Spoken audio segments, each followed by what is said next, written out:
Minnesota Twins. It'll be Joe Mauer, Eddie Rosario, Jorge Polanco, then Logan Morrison, Miguel Sano, Max Kepler, Logan Forsythe, Jake Cave, Mitch Garver, who finished last night's game pitching for the Twins. He'll catch tonight and bat ninth. Now that's a gamer. Pitch one day, you can catch the next. That's unbelievable. Let's check the defense for the Indians, brought to you by Chrysler. It's Brantley, Davis, and Geyer in the outfield. On the infield, it'll be Ramirez, Lindor, Kipnis, and Alonso with Yan Gomes. Welcome back. It's the first time he's played in about 3 or 4 days. And the umpiring crew tonight. Trip Gibson will be behind the plate. Ryan Additon is at first. Adrian Johnson at second. The crew chief, Marvin Hudson, down at third. And with that, we're ready to go.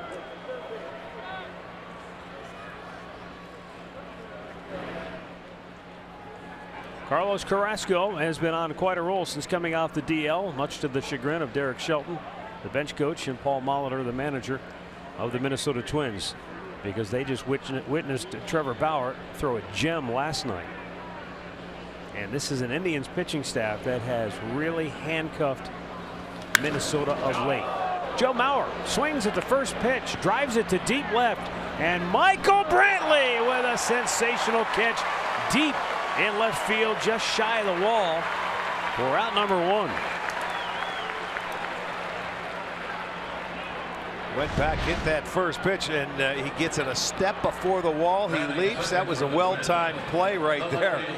After sitting around for a few hours, you come out and you've got to make that play right out of the chute on the first pitch. Well, remember last night's game started with a great diving play by Jason Kipnis.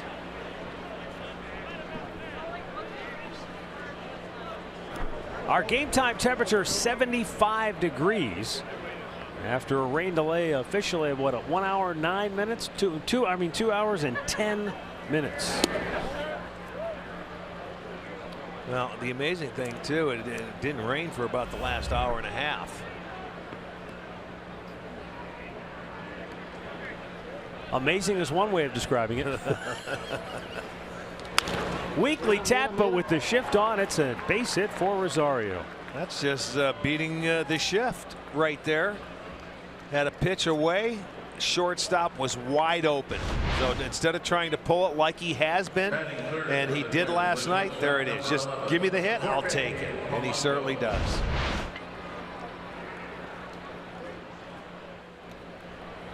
One out base runner for Jorge Polanco.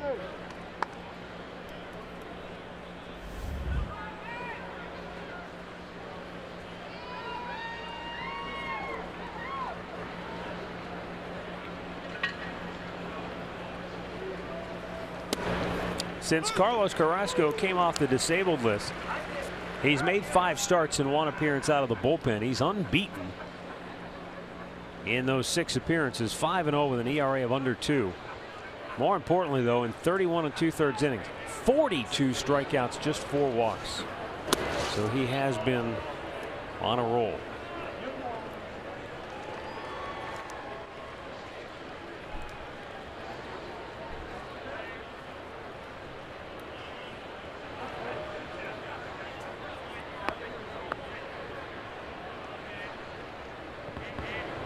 Rain falling here at Progressive Field. The 1-1 down low.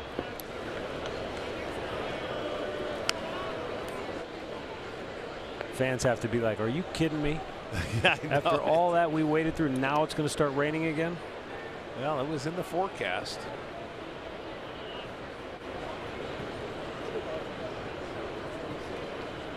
Infield double play depth.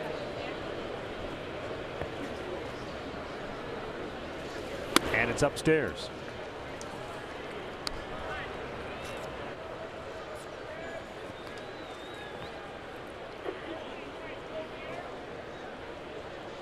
Polanco has a hit in 12 of the last 13 games.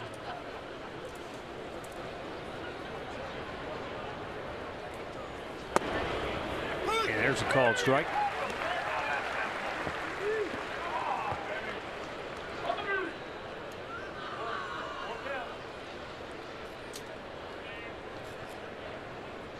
Logan Morrison waiting on deck. I would think they could start Rosario here with Polanco the hitter, figuring it's going to be put in play.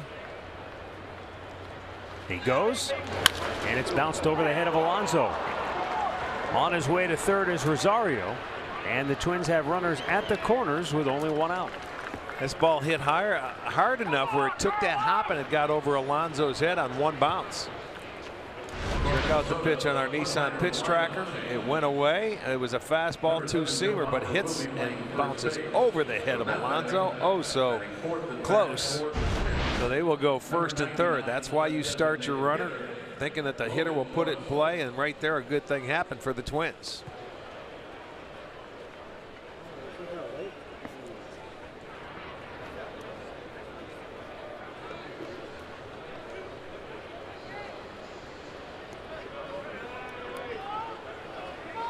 All right, Logan Morrison steps in. Morrison 0 for 4 last night.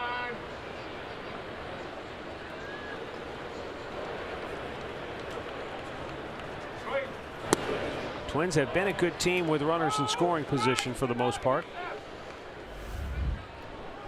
But the Indians have really shut them down offensively of late. And they're trying to get on the board here in the first inning now. Morrison swings and misses. It's 1-1. That's a pitch he had in his last start, a changeup. Very effective. Trevor Bauer had a very good one last night as well. When you throw as hard as 94, 95, and you have such a good breaking ball, and you can throw that changeup, man, I don't know how hitters can cover everything. They really can't.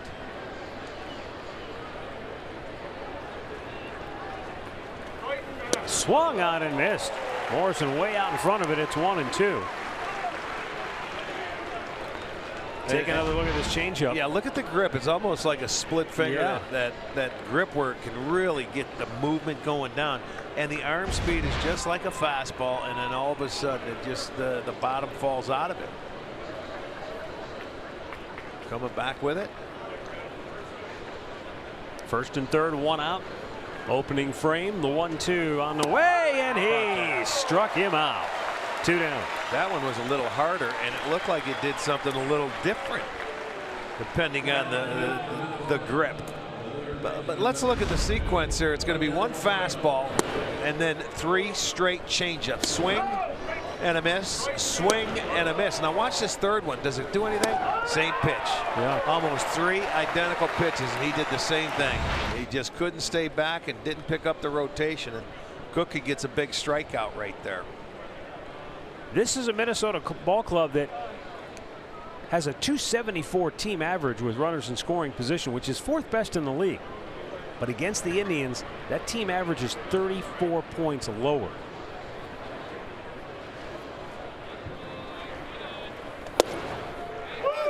And the Indians pitching staff has shut them out in their last 2 head-to-head matchups.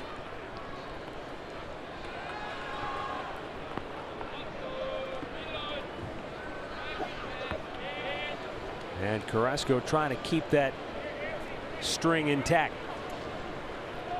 Last night, Miguel Sano was 0 for 2. He did draw 2 walks.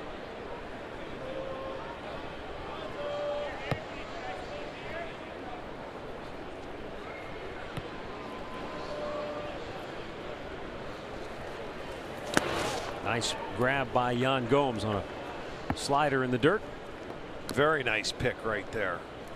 Boy, you know, when you get guys on third base in a situation, 2 outs, that's a nice pick.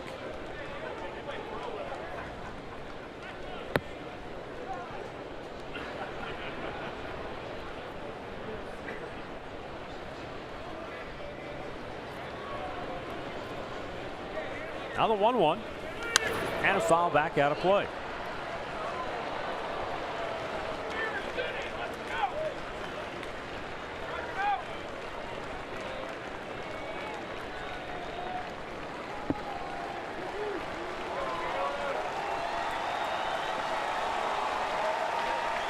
Eddie Rosario, the runner at third base. Jorge Polanco is at first. Infield pulled around on the left side, but not a shift. Kipnis stays just to the right of second base. Outfield straight up.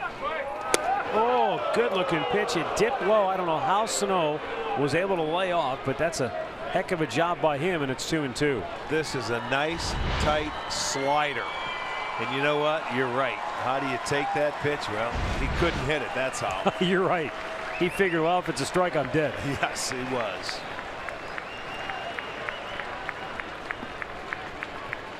Looked like Combs wants the changeup. It's been an effective pitch here in this inning. Bounced it, full count. Well, had the patience to lay off that good slider once to make it a 2-2 count. That one he couldn't really swing at. It was way out in front, but I think he's going to come back with another 3-2 slider here. Well, we noticed that Sano was very aggressive when the Indians saw him in Minnesota. But last night, he was patient. Yeah. Drew a couple of walks, and same approach here tonight against Carrasco. Yeah, he was back and had a feel in the batter's box more for the strike zone. Runner at first takes off, and that's a good-looking fastball, but he didn't get the call, and the bases are loaded. That looked high like a strike. fastball. Let's take a look at it. Well, that's at the top of the zone, and it lights up the box. So bases loaded, 2 down. Max Kepler is the hitter. Kepler was 0 for 3 last night.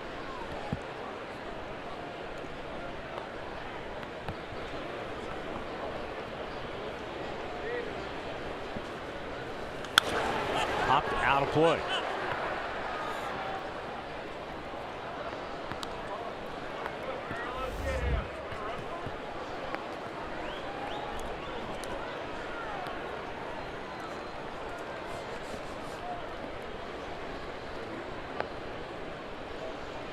Two hits and a walk in the inning. And a fly ball to deep left field by Joe Mauer that Michael Brantley was able to corral for the first out of the game. Pumped the fastball by him, and it's 0-2. this is what you call getting the fastball by you. That ball was by him. He beat him to the punch. He didn't. That ball was almost in the glove.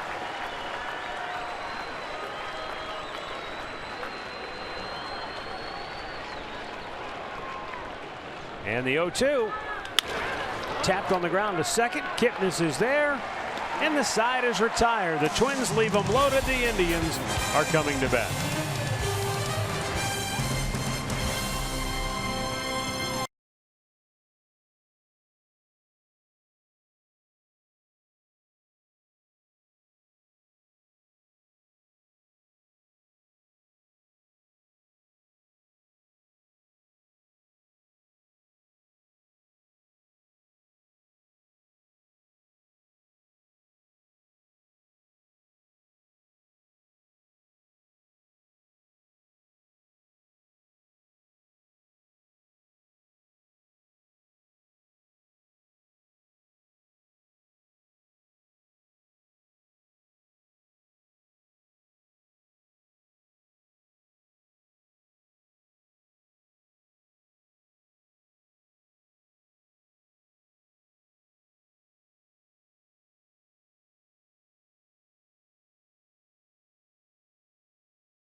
By Wayside Furniture. Carlos Carrasco just one win away from the American League lead. And Francisco Lindor is a right-handed hitter. A .374 batting average. Yeah, nicely done. Take a look at the Northern Ohio Hyundai starting pitcher, Adalberto Mejia, making his third start this year, fourth appearance of this season. He matched up with Carrasco last Wednesday and pitched a pretty nice ball game, but he ended up taking the loss. Mejia's first pitch is outside, ball one. No, I'm sorry, he didn't take the loss. He took a no decision.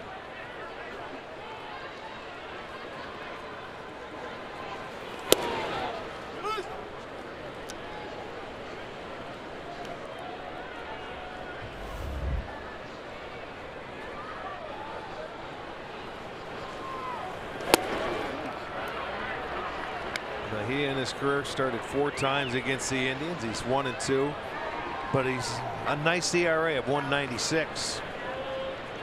Oh, Lindor had a good rip at it, but it fouled straight back 2-2.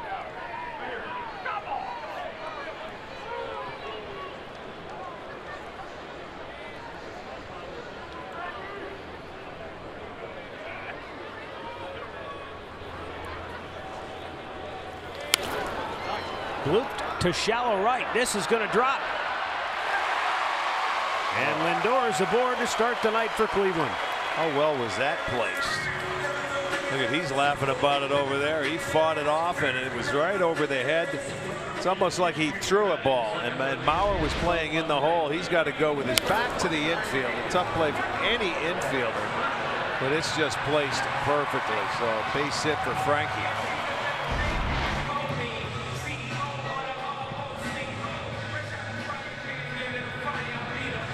Well, Indians leadoff hitters have done the job. And not just talking about Lindor, who's the leadoff man in the order, but when leading off an inning. In the first 4 games of the homestand, Indians have managed 8 runs out of the leadoff hitter of an inning. 5 hits, 6 walks. So get on base, make something happen. The name of the game. Well, and, you know, when they get it on early.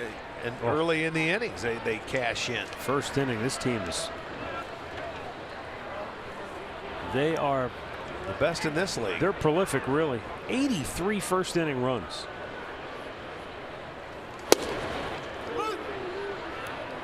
The only inning in which they've scored more, and it's not even close in any other inning, is the fourth in which they've scored 90. But they like to get out and play from in front.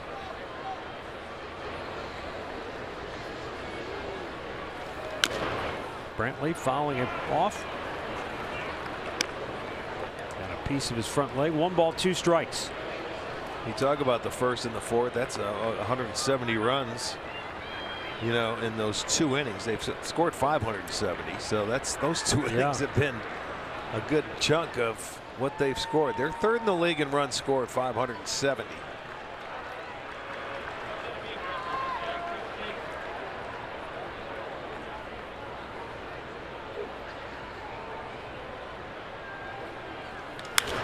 When you think about it, the first inning, Lindor, Brantley, Ramirez are always batting.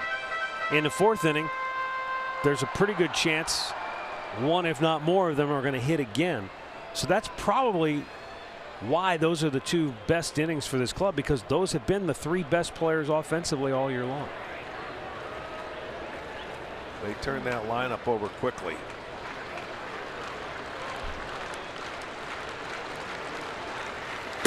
In tight, 2-2.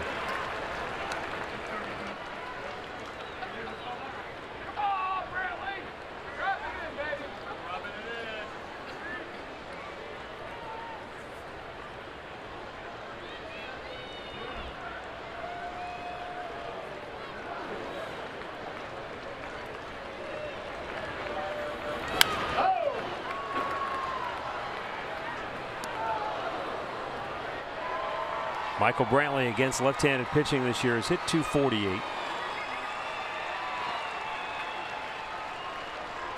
More importantly, when he bats here at home, he's a force. .338 batting average here at Progressive Field.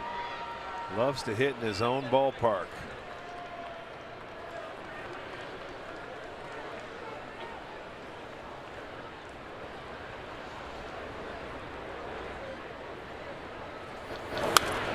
And up the ladder. Rare that you see Brantley chase a pitch out of the strike zone. But as you've said so many times before, the fastball up is one you see. Yeah. Sometimes it's easier to get to foul off. Well, that's about what you're going to do. Michael loves the ball down, and you're right. It's tough for him. He doesn't chase out of the strike zone, rarely. But if you do, foul it off and look for another pitch. Maybe he'll make a mistake or a better pitch to hit.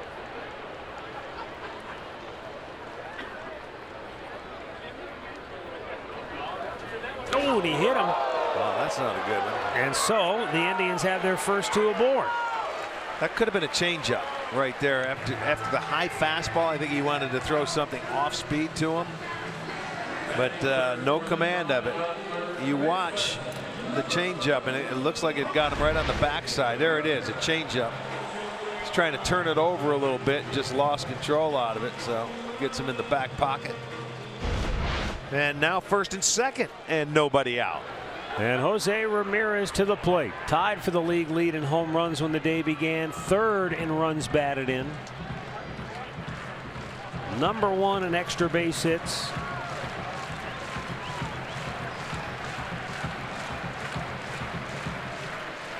Down low.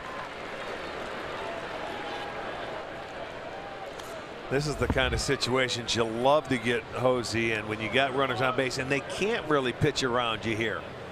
So they pretty much have to throw you strikes. He can tighten it up a little bit.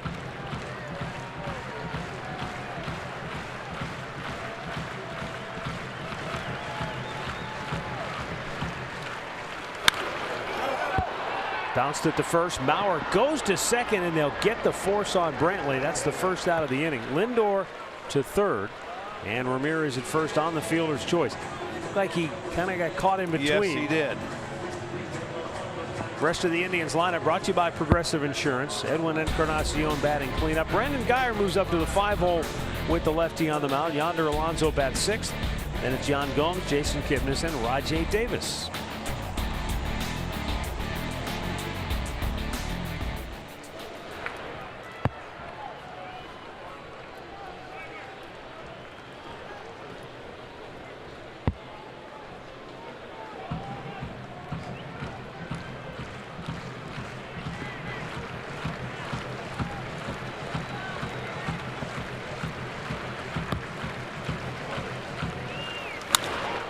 Edwin pops one sky high, shallow right. In comes Kepler. Lindor tagging. He's gonna bluff and put the brakes on and go back to third. Two down. Forsythe tonight. They needed him there in that inning with the tag up in the first. Remember he collided with him? That's how they scored. Yeah, last night. Yeah, that's right. Let's check the defense for the Twins. Rosario in left, Cave in center, Kepler in right. It'll be Sano at third, Polanco at short, Forsythe at second, Mauer at first, and Garver is behind the plate. They had a play like that last night in the first inning that Encarnacion did get an RBI. I'm sorry, Ramirez got the RBI on that one down the line, and Forsythe came in and they collided with Kepler and enabled Lindor to score. That's why he went back and was breaking to home plate. Well, let's see if Brandon Guyer can deliver with two down.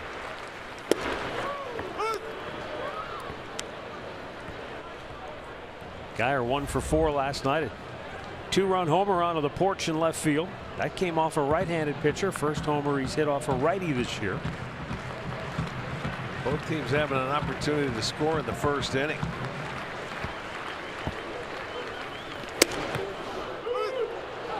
Gets ahead of him 0-2. Guyer has batted .270 against lefties this year.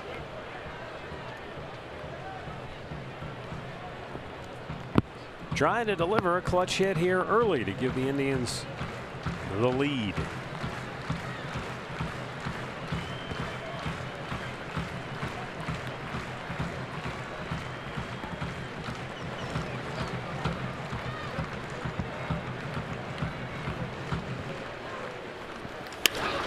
Right back to Mejia. And the side is retired. Indians strand a pair. We are scoreless after one.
Second inning, no score. Bottom third of the Twins order due up. Logan Forsythe will lead it off. Fans enduring rain here at Progressive Field. We had a 2-hour and 10-minute rain delay, and it's been raining just about since we started. Since we started, right. It wasn't raining for quite a while, and once we started, it started again. Forsythe 1 for 3 last night. He's 5 for 15 since joining the Twins, and he gets drilled by a pitch. So Minnesota gets their leadoff man aboard. Looks like it's a breaking ball that just didn't. Yeah, he gets underneath. It is. It's a slider. Back, they will get their leadoff man aboard.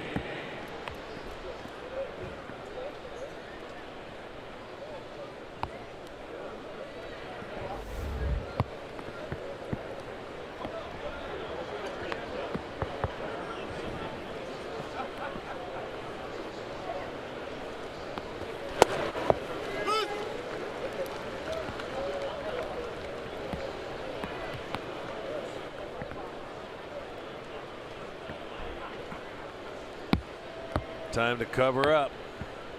Put the Lexus hat on and the cape. Or get in the cave.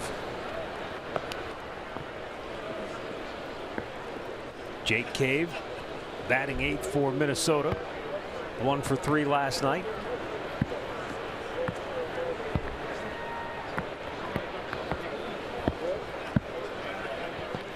And a foul back.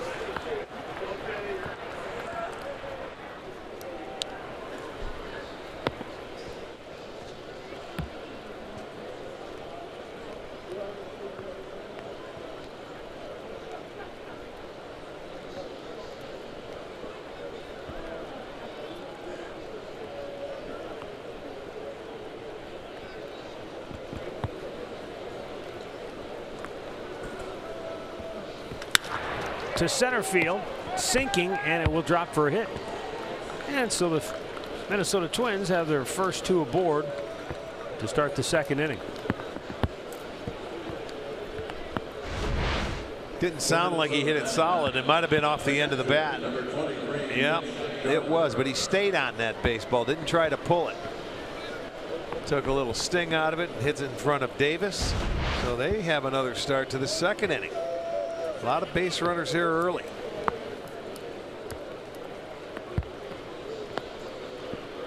And Now you can see that rain coming down pretty good.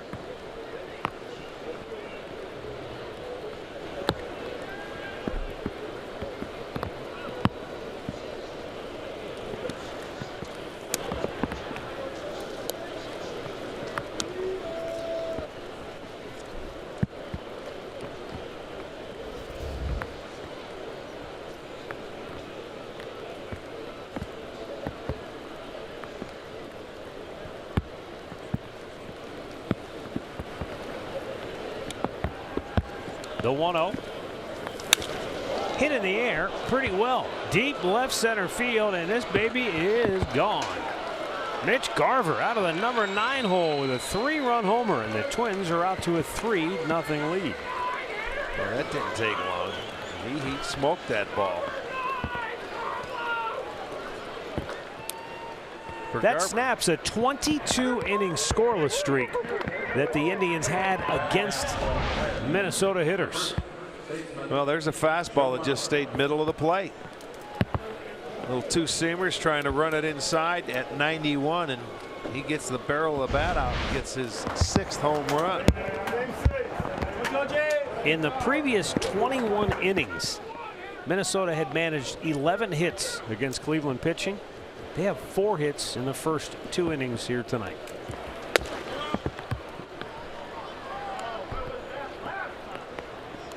Back to the top of the order in Joe Mauer.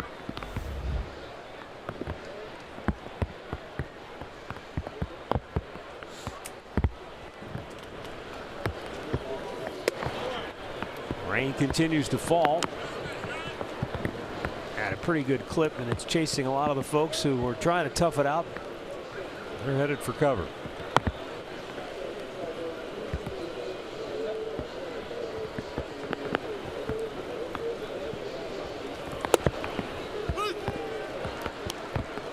Two balls and a strike.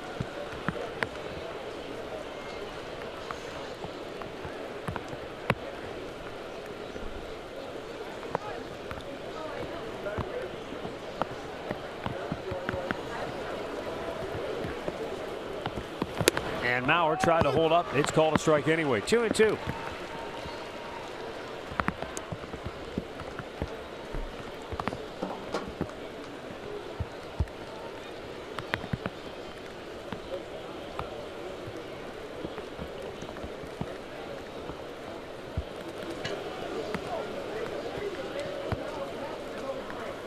Swung on and missed. Carrasco got him to chase. Second strikeout for Cookie. First out here in the second inning. Another look at the home run by Mitch Garver on StatCast AI powered by AWS. Yeah, that fastball staying in the inner part of the plate, and he hammered it 411 feet. And that was a 3-pointer.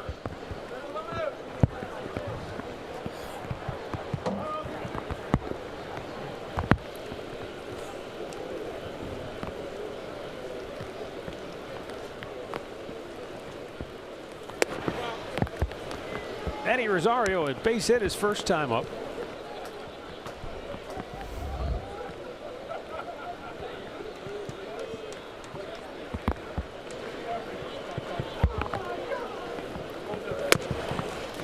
And a breaking ball strike.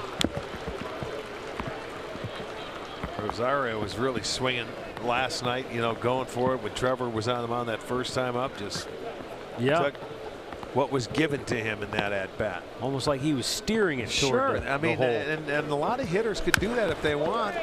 This time he wraps it into right field. He just cut down his swing. Going for 2. He didn't even hesitate. Geyer with a good throw, and it's in time. Yes, it was. Well done. You know, Geyer made a nice play to get to that ball quickly, and he made a beautiful throw. And Rosario says, hey, we got a 3-0 lead. I'm just going to challenge you to make a good throw. And boy, did he ever. Lindor got spiked in the process, but he makes the tag. You know, you got to think the moisture on that ball after it hits the grass with the rain falling. Not an easy throw, but it was a dandy.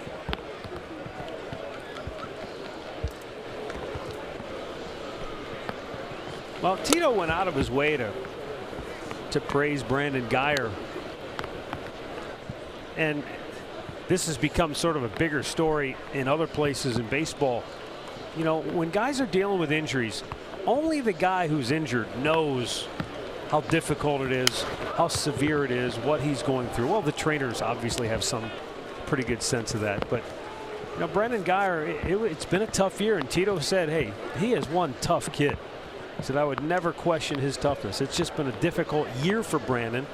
He said, you know, one thing if you had a sore leg, you could maybe play your way through it. But when you got a bad wrist in baseball, you can't do it. You can't swing the bat if that's bothering you. So it's been rough for Brandon in that regard. But, boy, he is so grateful to finally be able to go out there and play without having to feel or think about the wrist. Right.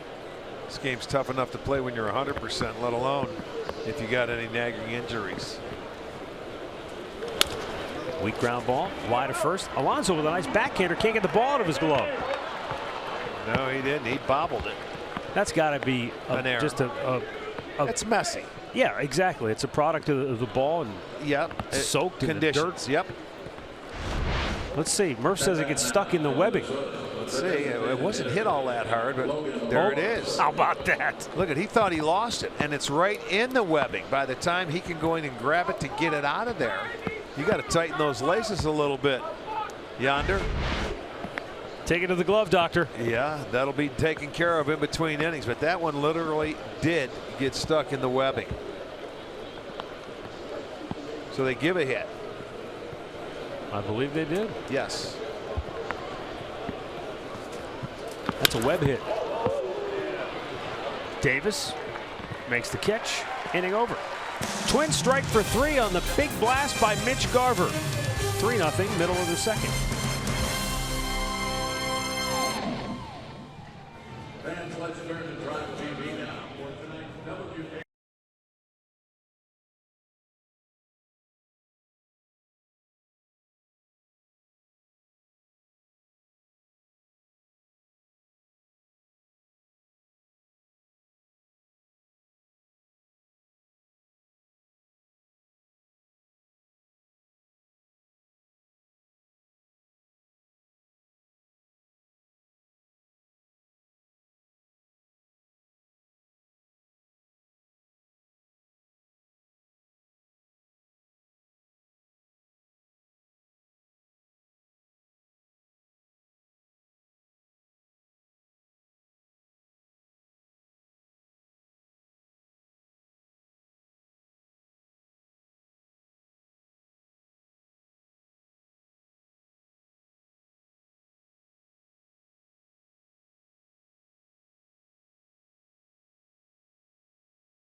Access and manage your tickets. Enjoy check-in offers, exclusive content, and much more.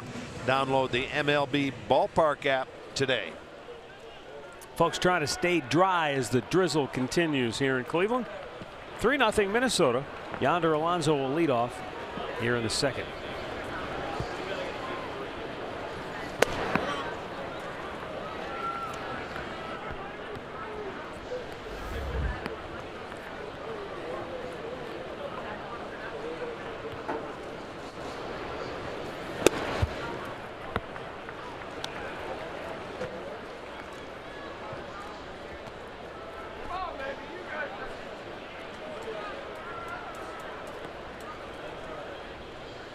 The 2-0 pitch is outside, 3-0.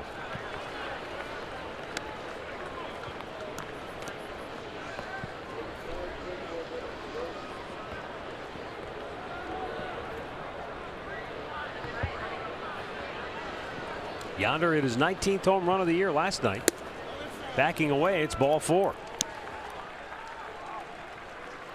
Go down to Andre. Well, the word on Mejia from Ty Van Berkeley, the Indians hitting coach, is all about command. He said last week when they faced him in Minnesota, he had great command, and then he made that slider into one of those sweeping sliders that was tough on a lot of the right-hand hitters as he kind of came into him. So they're going to try to get him in the strike zone as best they can, because they said in the past command has been his issue, but when he doesn't have it, he can be a tough guy, as they found out last Wednesday. Yeah, and the tough problem in that game is there wasn't a lot of traffic. They only had 1 hit. They did have a couple of walks, but you want to get him out of the stretch and see if you can make him uncomfortable. Yan Gomes takes a strike.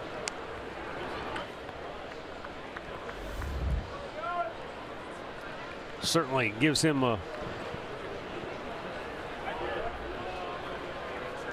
little boost, though, when his team goes out and puts 3 on the board early. Yeah, something they didn't do last time. They did not score in that ball game. They were shut out 2-0.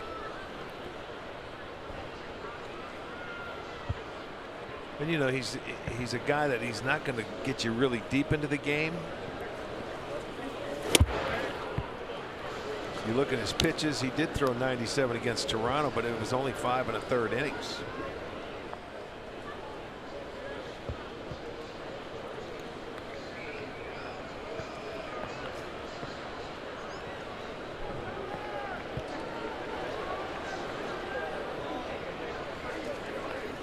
Oh, that one got away, goes to the backstop, and Yonder Alonso goes into scoring position on the wild pitch. Second wild pitch of the year for Mejia. This ball, I don't know if it slipped or what happened. Another changeup. Oh boy, that's 2. He hit Brantley with a changeup, and this one, they may not want to call that pitch again. You can see it's starting to get a little muddy out on the mound where they're digging their cleats to get the mud out. They do have a little pad back there where you can try and clean them out, but always those tongue depressors. There, that is what works. Now the 2-2. Threw it by him. And he strikes him out. That's his first K. 1 down here in the 2nd inning. Coming up tonight on Training Camp Daily, the guys will tell you what to watch for in Thursday night's game against the Giants.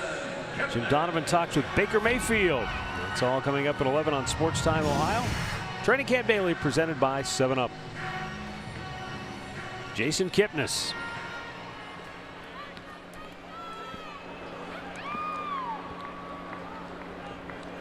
Two for 3 with a home run last night. Couple of runs scored.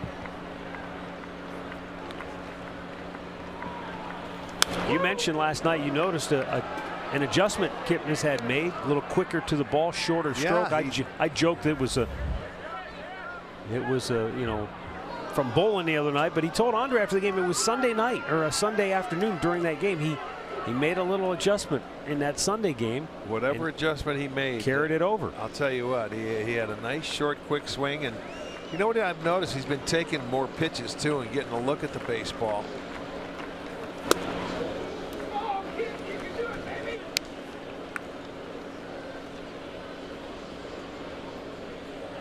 You know, it seemed like his body was very, you know, just stationary right there, and the hands were getting through the hitting area last night with a short, quick swing.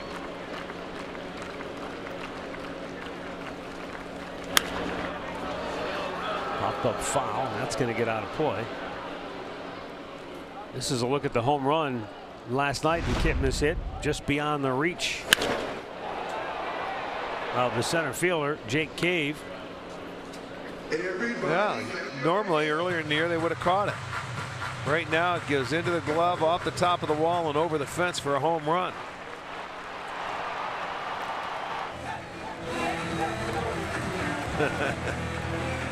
Carrasco was all over that dugout real loud last night. The 1-2. Low and away.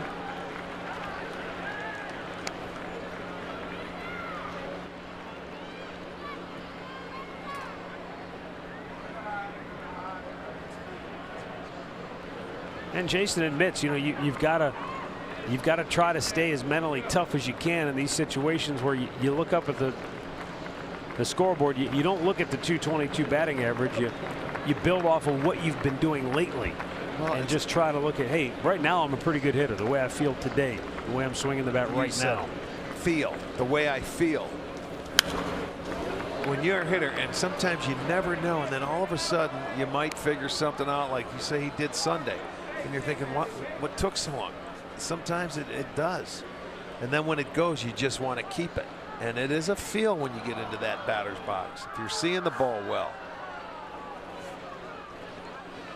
and if you get it and it clicks, don't forget it.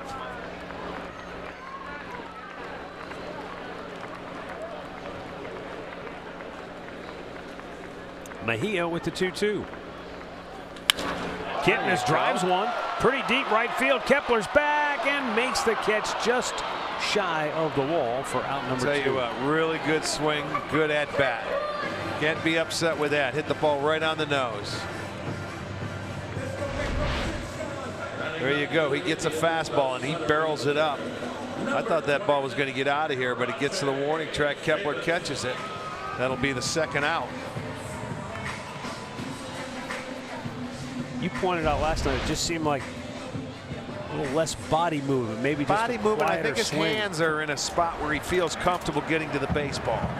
Maybe they're, I'm not going to say that, just from observing, it looks like they may be down a hair, but he's quicker to the baseball. Well, now here's Rajay Davis. Indians trying to take advantage of Yonder Alonso, who drew a walk out into scoring position on the wild pitch. But with 2 down, it'll take a clutch hit to get him home now. Rajay dumps one right field, charging hard, and making the catch is Max Kepler. Through 2, Minnesota 3, Cleveland nothing.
Special unveiling of the All-Star Game logo for next year took place here at Progressive Field. The Midsummer Classic will be played right here next July, and you can pick up your All-Star Game merchandise now on your next trip down here to the ballpark. What do you think? You like the logo? I do. I really think it's, it's cool. They incorporate the rock and roll theme. Yeah, with the stitching of a baseball holding it in there. And it's going to be the 6th All-Star Game here in Cleveland. So for a 6-string guitar, man, it's perfect. Oh, I see where you're going. See where I'm going with that? Yeah, I like it. Really nice.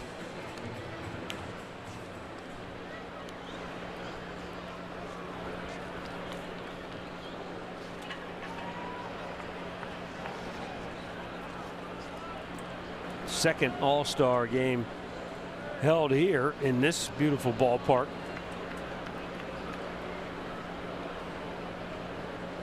The old yard was home to 4 All-Star games. What a play by Lindor. Just quick reaction time because that ball was smoked. Yeah, he barely had enough time to take a step. It's just maybe turn sideways and hope it goes into your glove. That ball came off the bat. It had to come off well over 100 miles an hour. 108 miles an hour off the bat of Sano, and you can see he just had time to jump to his right and backhand.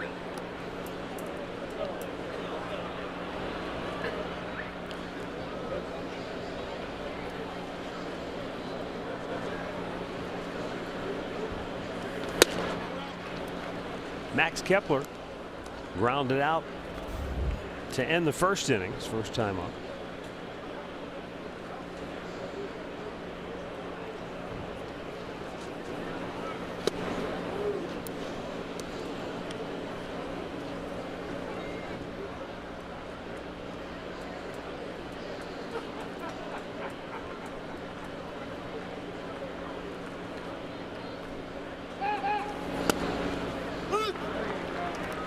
Two and one. Well, right now, Carrasco, his job is to put zeros on the board until that offense can get rolling and get it in gear.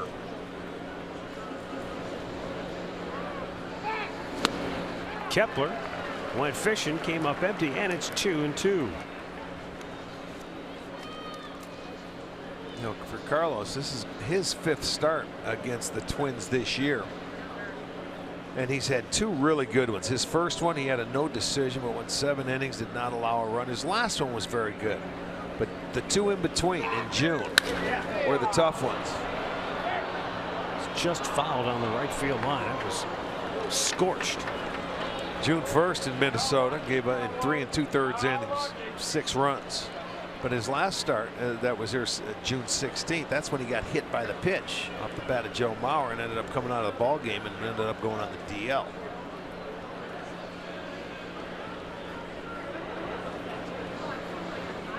And the 2-2. Kepler goes down hacking. 3rd strikeout for Carrasco. 2 down in the inning. And we'll check in with Gabriela Cruz.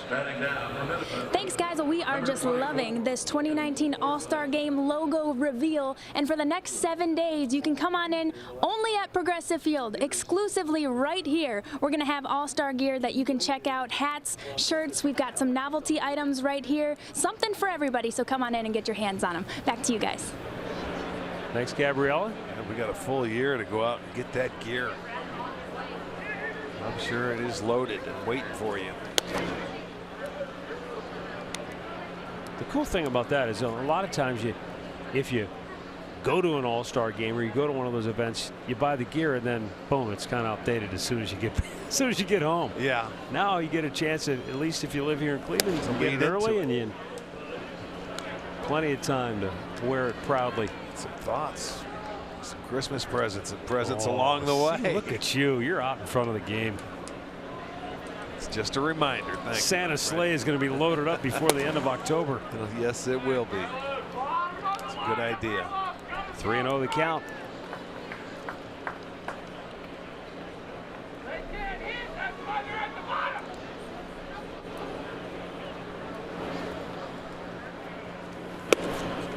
There's a strike to Logan Forsythe, who was inadvertently hit by a pitch his first time up.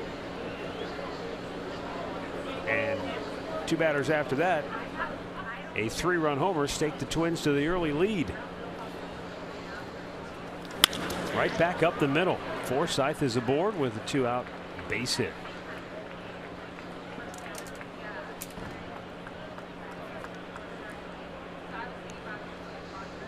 Approaching the plate now for the Twins, center fielder Jake Cave.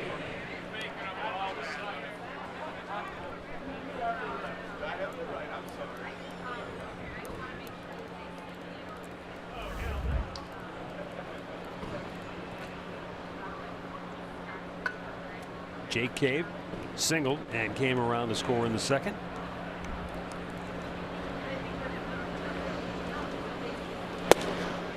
And a breaking ball in there for a strike. Some crooked numbers being put up tonight. Texas hammering Seattle in the Lone Star State. Rangers lead the Mariners 11-4 in the 8th inning. Meanwhile, in Colorado, the Pirates lead the Rockies 10-0 in the 6th. Fouled out of play.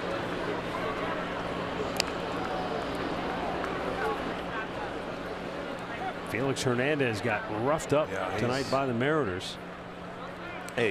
For the Mariners, but you know, the Rangers have been scoring a lot of runs recently.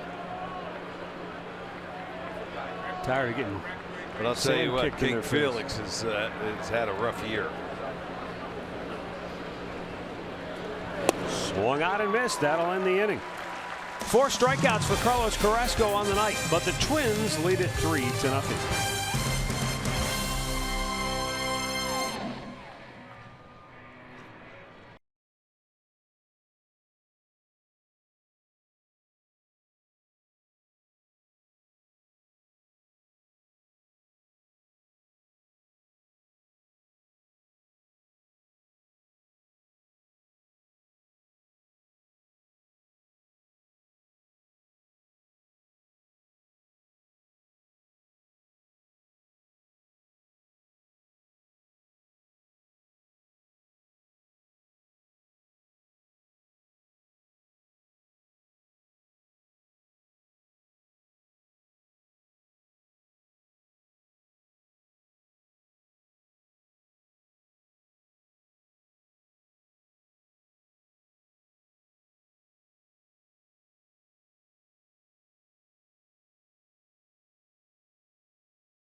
That'll be courtesy of Liberty Ford. That'll be tomorrow night.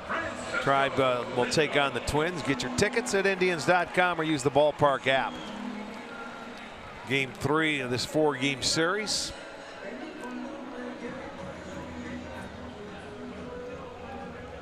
Top of the order, Francisco Lindor, base hit his first time up.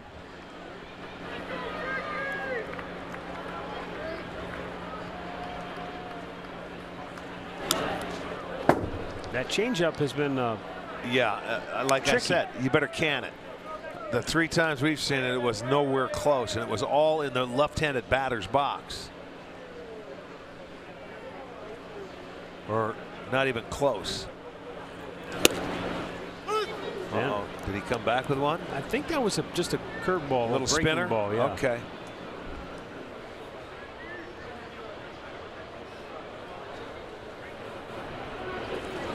There it was. Yep. Still can't find the. We talk about it so often. A changeup is a feel pitch, and some nights maybe you just can't get the feel for it. Well, but you can't abandon it. You know, you still have to continue to try and work it in until maybe you can get a feel. But you better come back with that good fastball in, and be able to locate it. Now he's behind in the count, 3-0. He's had a couple of those. 3-1 pitch.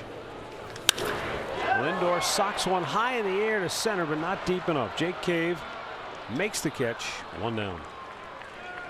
Check in with Al Pulaski with a game break. All right, Matt and Rick, let's head up to Toronto, where the Red Sox and Blue Jays with an entertaining ball game tonight. J.D. Martinez here in the 8th inning puts Boston on top with his 3-run homer, his 34th of the year to lead Major League Baseball.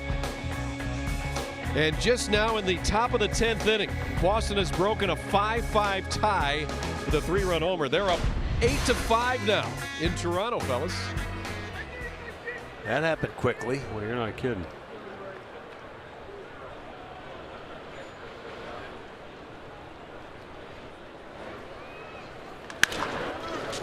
to first. Maurer, 2 down.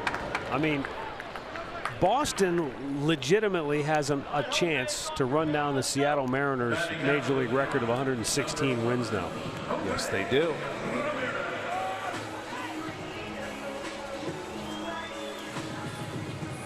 Yeah, they're looking for their 80th win tonight. Mitch Moreland with the 3-run homer in the 10th for the Red Sox, so they go up 8-5.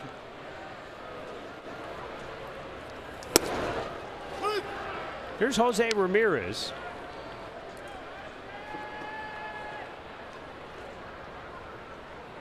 So he's fallen a homer behind J.D. Martinez for the lead in that category. We'll have to have Andre tell him when he's down in the dugout, and he'll come up in his next at bat and hit one.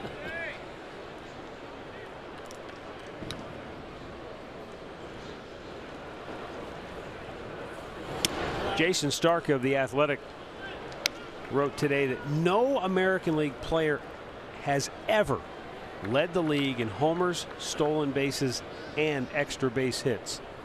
But they're all within reach for Jose Ramirez this year. He could do something no one has ever done before in the American League, as he sends a fly ball to left. Rosario runs it down, and the Indians go 1-2-3. 3-0 Twins after 3 innings in Cleveland.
Fourth inning, it'll be Mitch Garver to lead it off, and he hit the 3-run homer off Carlos Carrasco in a steady rain in the 2nd inning for the only runs of this game.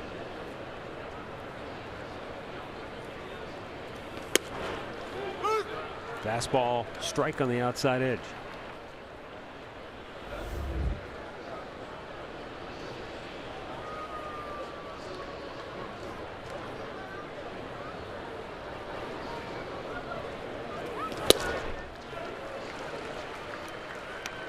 Quickly 0-2.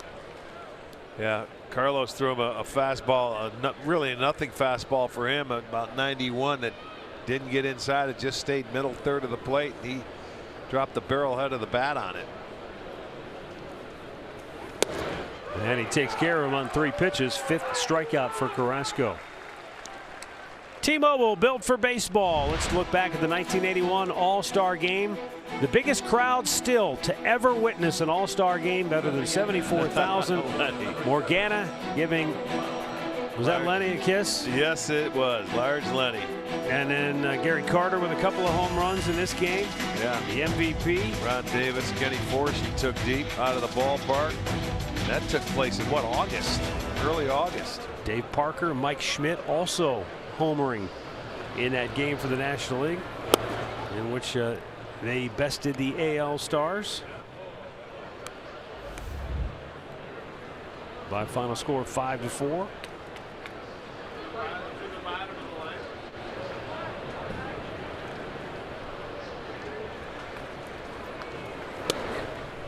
Starting lineups, American League: Rod Carew, Willie Randolph, George Brett, Dave Winfield, Ken Singleton, Reggie Jackson, Carlton Fisk, Bucky Dent, Jack Morris on the hill. National League at Pete Rose, Dave Concepcion, Dave Parker, Mike Schmidt, George Foster, Andre Dawson, Gary Carter, Davey Lopes, and Fernando Valenzuela pitching. I won't get into the reserves, but suffice to say, some great names. Oh yes, very big names.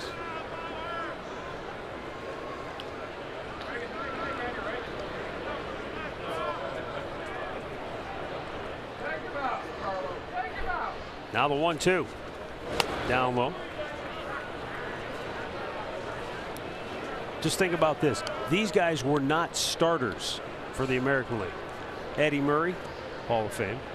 Ted Simmons, probably should be in the Hall of Fame. Fred Lynn, Dwight Evans, Al Oliver. Those guys couldn't crack the starting lineup. About that. Mauer bounces one to Alonso. He says, I'll take it myself. 2 down.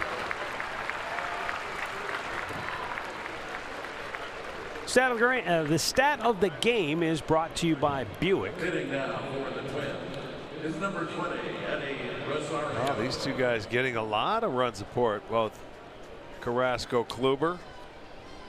That always helps. Porcello. 6. You get anytime you get 6 runs a game. That's Severino. Look at all of them. All really good pitches. Yeah, I was just going to say, you're talking about the creme de la creme right there. And what did I say last night? I think Trevor Bauer's at 4.86. So, and yet he still has 11 wins. Yes, he does. Right. Well, you see there now, Rosario. That was the swing he had here last night. He got his hits, his first 2 hits tonight, and his first 2 at bats. Now he's trying to go yard. But he put 2 really good swings on the baseball earlier, first and the second inning. Out of play. 0-2.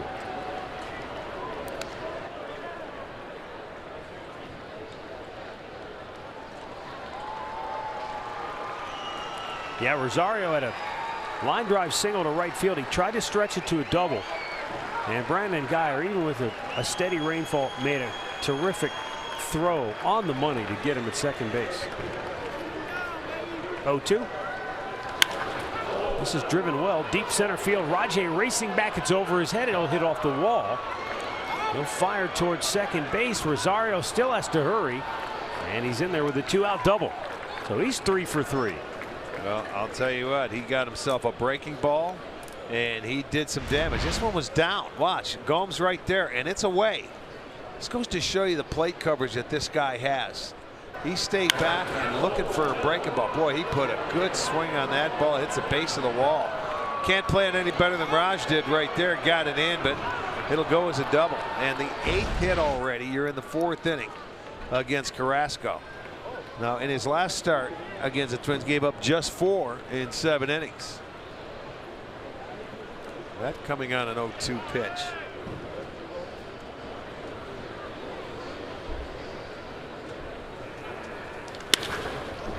And Michael Brantley goes to his knees, hangs on to retire the side. Nice play and left by Dr. Smooth.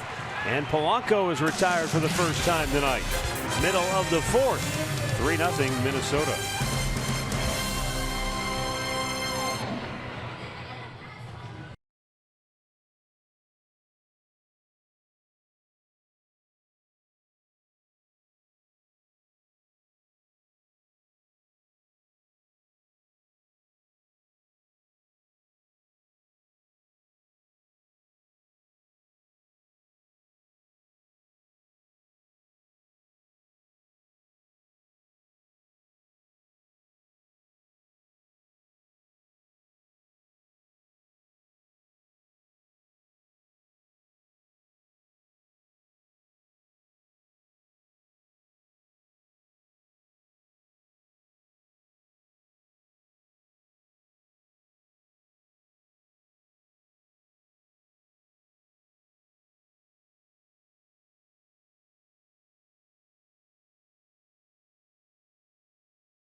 Classic right here. First one at then Jacobs Field. Sandy Alomar, the first player to win the MVP honors in his home ballpark with the game-winning homer.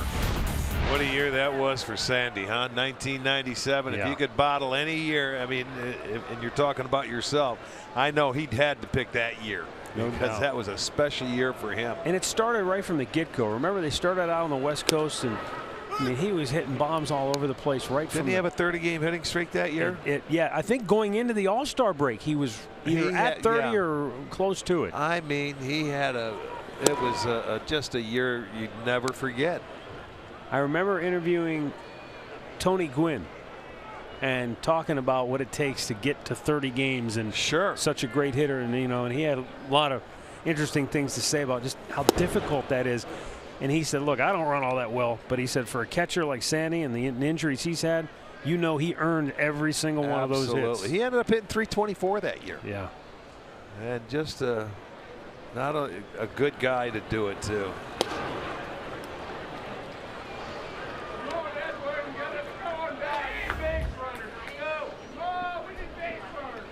Yeah.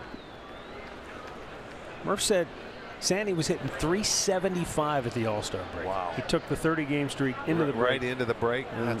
Yeah. And capped it off with MVP in his own ballpark. Edwin goes down swinging. Second strikeout for Mejia, and he has continued his mastery. So where the Twins made the adjustment against Carrasco after he shut them down the last time out, the Indians still haven't figured out Mejia. No, the right-handed lineup, they're going to have to take him the other way. They're going to have to do little things. He doesn't really have good command of that changeup. At least he did in the first 3 innings. They only have the one hit, and that was a blue pit to lead off the first inning by Lindor.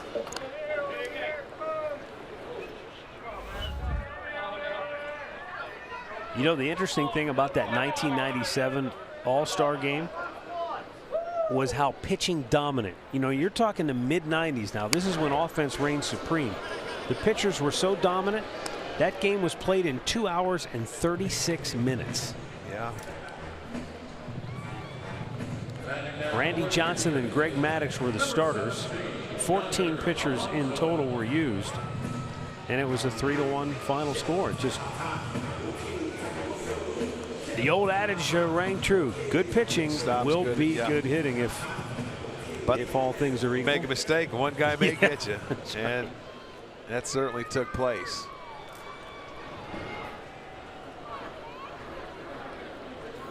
I think the thing that I'm interested to see, and I'm sure fans here in Cleveland will be too, is how much the All-Star spectacle has changed in 20 years. Oh my goodness. It is, throughout the community and throughout Northeast Ohio, they're going to get a lot of stuff going on here. I mean, it was a big deal in '97, but it's grown exponentially. There's just so many more events that. Now that they keep showing it, I like that. I like that guitar. It's growing on you, isn't it? Yeah, it is. I want that for my house. The 1-1.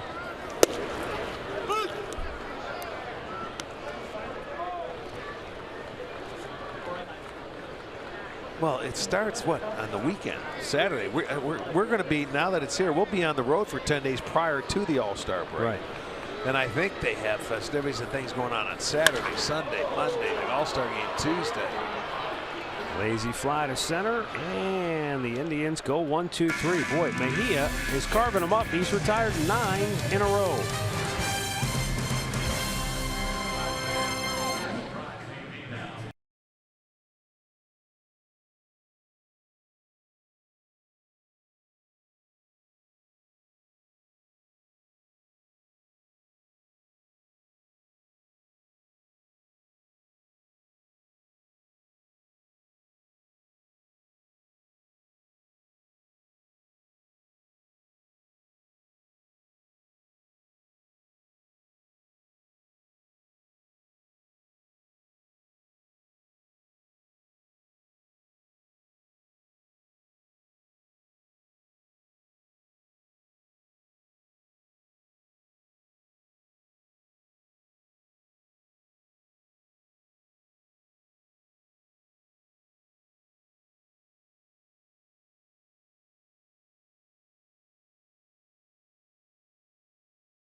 perfect getaway vehicle.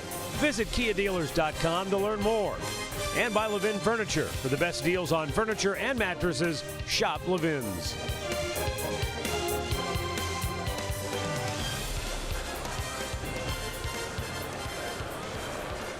Logan Morrison, Miguel Sano, and Max Kepler due for the Twins here in the 5th inning.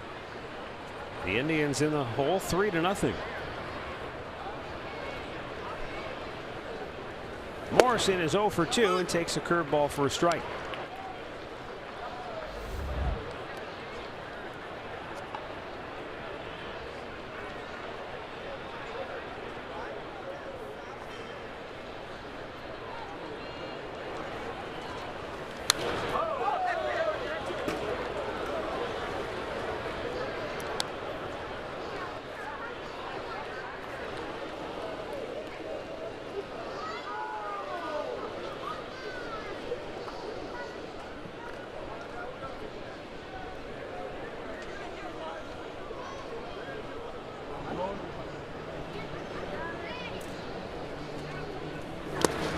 In the dirt.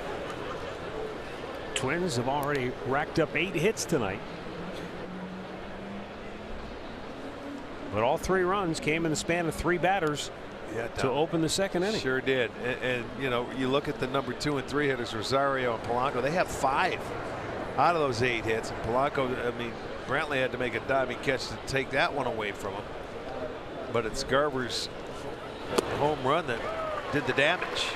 That's 6 strikeouts now for Carrasco. 1 down here in the 5th, and as we take a look at the injury report, brought to you by the attorneys at Elk and Elk. Number 22, Miguel. Well, Chris Sale on the DL, and so here's the question, and this is one of those interesting debates that, you know, makes for good sports talk radio, I guess. Does the 10-day stint on the DL help Chris Sale? In other words, does it give him a little bit of a breather and then he can roar down the stretch to try and capture a Cy Young award, or does this ultimately hamper his chance? I guess it depends on how badly. Well, he had the hurt. shoulder. He had some shoulder issues. I don't think it's going to hurt him as long as if he comes back healthy and he can throw the ball like that. He's had a very good year, leading the league in strikeouts, 1 more than Trevor. I don't think it's going to hurt him unless there's something seriously wrong with his shoulder. Yeah, I guess if it's a more serious, if it requires more than 10 days. Right. You know, a couple of weeks, 3 weeks or something like that. But yeah, they have the luxury with the way they played. They can give him some extra time off. That's win number 80 tonight that they're going to get. It's crazy. So they don't have to rush him back. It's a lot like what the Indians are doing. You're not forced to do things. That's the same thing they did with Miller down there too. You're not forcing him back.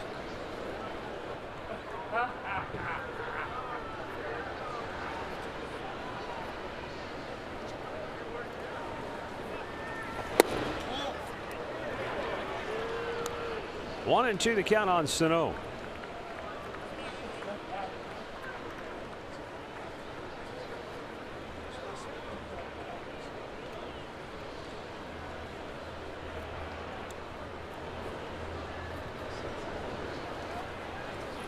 And Sano went fishing.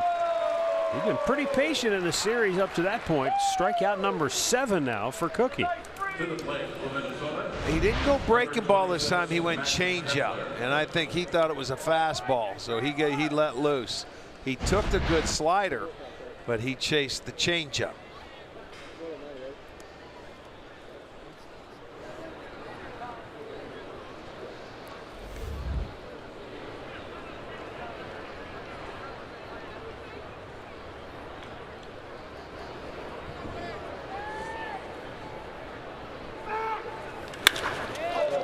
Hit a ton.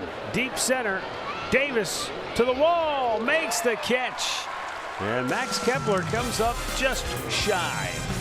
Halfway through. 3-0 Minnesota.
Alberto Mejia, who in 4 innings of work has thrown 56 pitches. 34 of those have been strikes.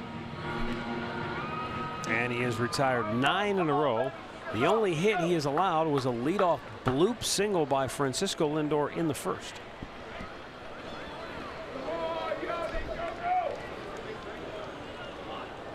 Yan Gomes takes down low, ball 1.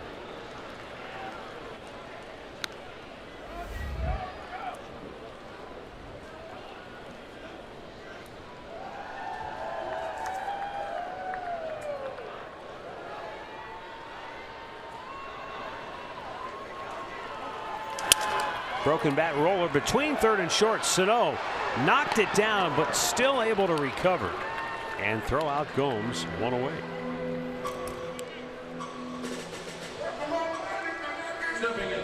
The big man can move. Well, I'll tell you, he kept it around the area. He didn't panic, and he bare hands it and had plenty of time to go over and get the out. He stayed with it. But yeah, he moves a lot better than, you look at him, he's a big man. But he can cover some ground over there. Made a heck of a play last night on the backhanded side. Jason Kipnis fly to deep right his first time up. Had a really good at bat.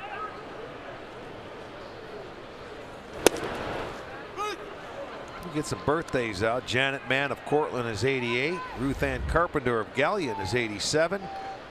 Judy Brosovich is 84. Happy birthday to you 3. And I'll add Peggy Gross of Minerva turning 80. Dan McDonald of Cuyahoga Falls 80 as well. Happy birthday to each and every one of you. Sorry so late, but we had a rain delay. Hope you enjoyed your cake and ice cream too. Pole just fouled on the right side.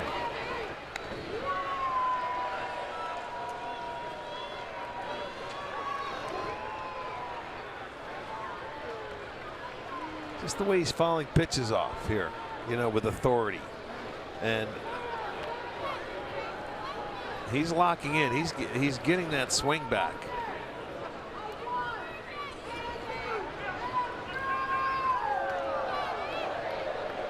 Now the 0-2. Swung on and missed. Mejia has figured out some sort of spell where he has been able to cast over the Indians hitters. Well, Sugardale Dollar Dog Night returns Friday, August 17th, when the Tribe will take on the Baltimore Orioles, and 10,000 fans will receive an Indians yard flag. That'll be courtesy of Progressive. Then stay after the game for a Jim Thome celebration fireworks display. That'll be presented by Pierre's.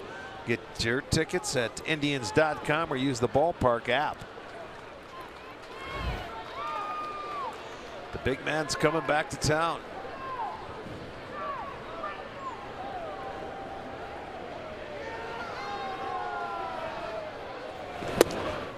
My guess is that he has not stopped smiling since he left Cooperstown. Boy. Why would you?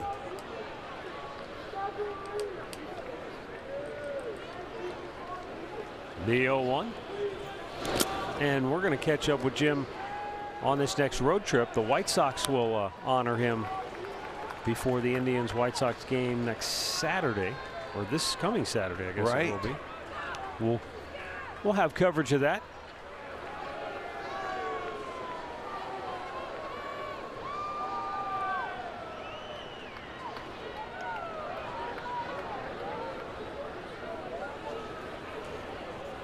Upstairs. 2 balls and a strike.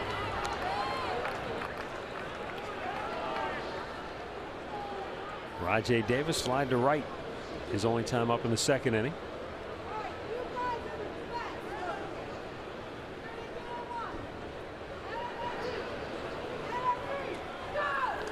Pulls that foul.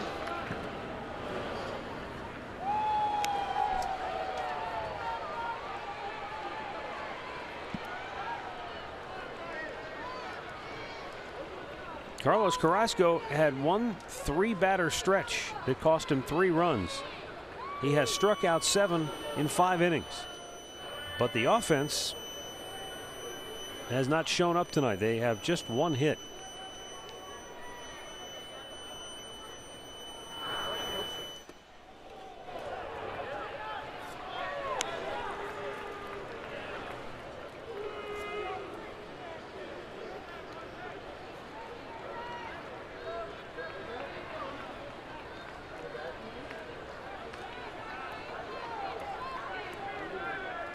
some guys, Arch, just have your number, and you can't figure out why, probably.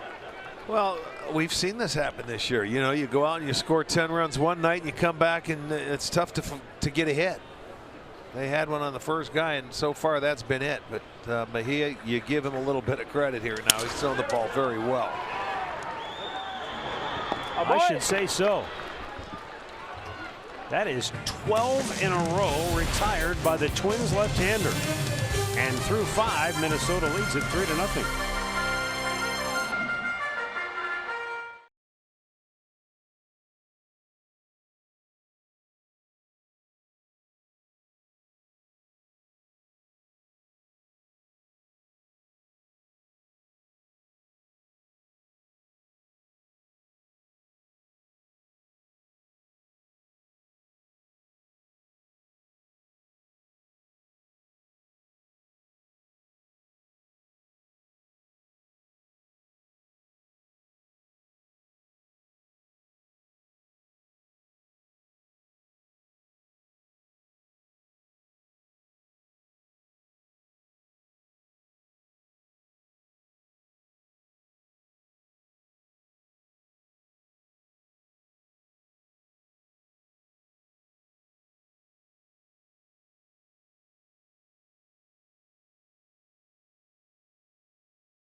Performances by New Order, the Yvette Brothers, SZA, the Revivalist, Cake, and many more. Single day or full weekend tickets are available at Incaya.com.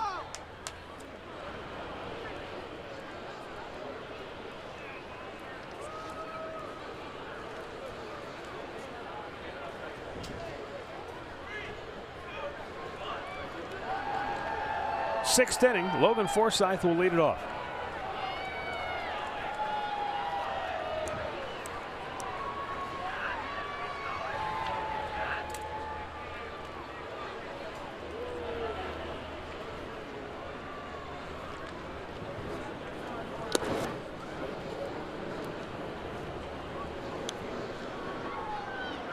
Dodgers out to the early 2-0 lead in Oakland over the A's. They're in the second inning. Rich Hill for the Dodgers and Sean Manaea for the A's. The matchup there.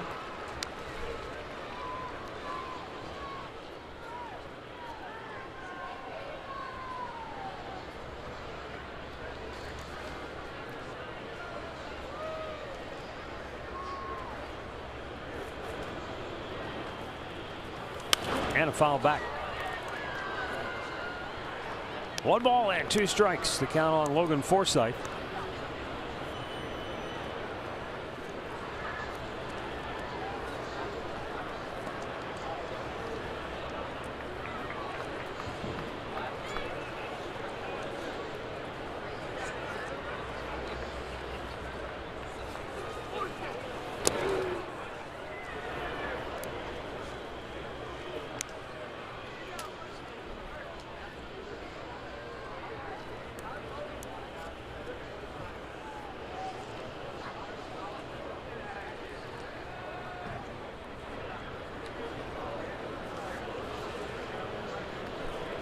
Now the 2-2 and a ground ball single up the middle. Forsythe, his second hit of the night, and he's been aboard all 3 times. He was hit by a pitch back in the second inning.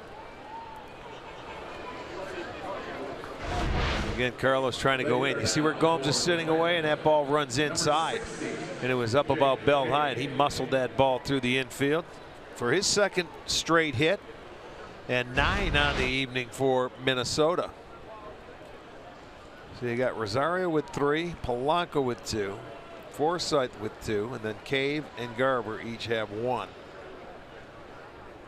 But Garver's got the big one. That's the difference in the game.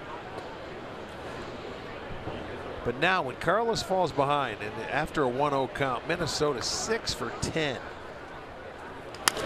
Right back to Carrasco. To Lindor for 1. On the first, it's a double play. Well, give Lindor a lot of credit right there, turning the double play. That throw from Carrasco was down about his ankles. He was able to pick up that ball and make a quick throw to first base to double him up. Really good play. Mid-game recap brought to you by your local Toyota dealers. Mitch Garver's 3-run homer in the second inning, the only offense in the game tonight. Had a pretty good downpour at the time that happened in the second inning.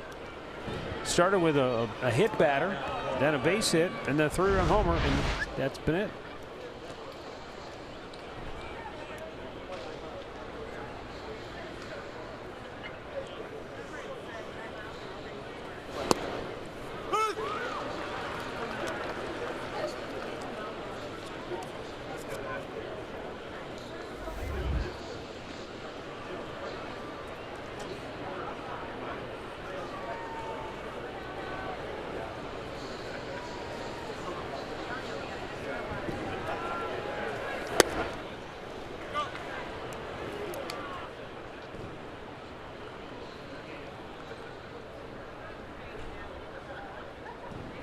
Andrew Miller getting loose in the Tribe pen. We may see him shortly. Probably you got all those left-handed hitters at the top of the order for Minnesota. Don't know if Tito wants to go to him if Carrasco fails to get Garver. Probably more likely we'll see him in the 7th.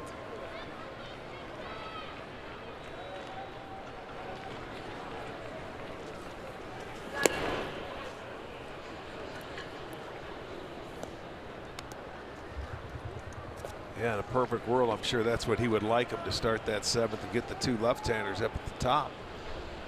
So hopefully Carlos can come back and get this out here.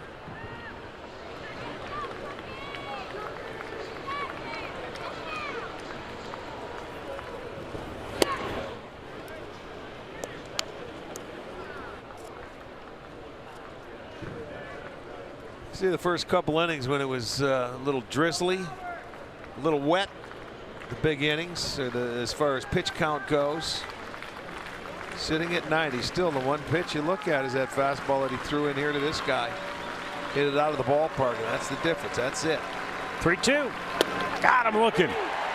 Painted a fastball in the outside corner, and that's now 8 strikeouts for Carlos Carrasco. 3-0 Minnesota.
the Indians 2 times this year.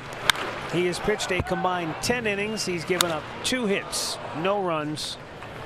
And I don't know. I don't get it. 12 straight retired before his night comes to an end here this evening. He's a 5-inning pitcher.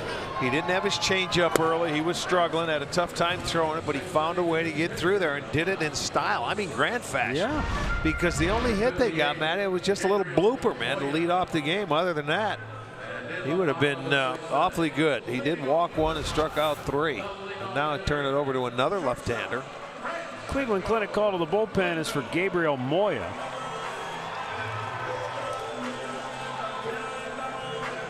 One last note on Mejia, 68 pitches total, and he recorded 10 outs tonight on 3 pitches or less. So that's efficient as it gets. Yeah, that's the key. That always helps. Well, we'll see if the Indians can get to that Minnesota bullpen.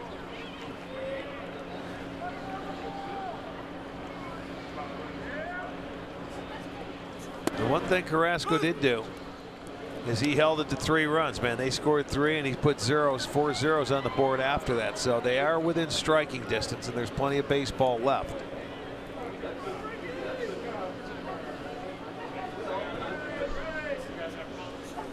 Just got to get a couple of base runners and get it going.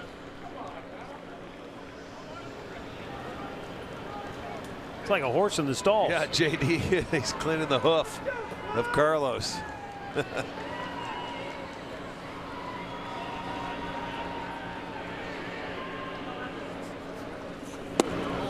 Just a little bit low. See how quick those hands go out, and I don't know if that's sort of like a deceiving thing to hitters after he comes set before he delivers the ball to the plate. Yeah, for a left-hander, he's a totally different look than Mejia. Hyper. Watch the hands. Herky-jerky. And then it just poof. Yeah, just and then it gives you nothing on it. So you really got to stay back there. He's trying to get you with delivery and the speed of it. And hoping you're thinking there's more coming, but there isn't. Lindor punches one into center field, and a running catch by Jake Cave. 1 down. Game 3 of this 4-game series against the Twins. We'll see Mike Clevenger face off against Jake Odorizzi. Our coverage begins with Indians Live at 6:30. Play-by-play at 7 right here on Sports Time Ohio, or streaming on Fox Sports Go. Michael Brantley hit by a pitch in the first, grounded out in the third.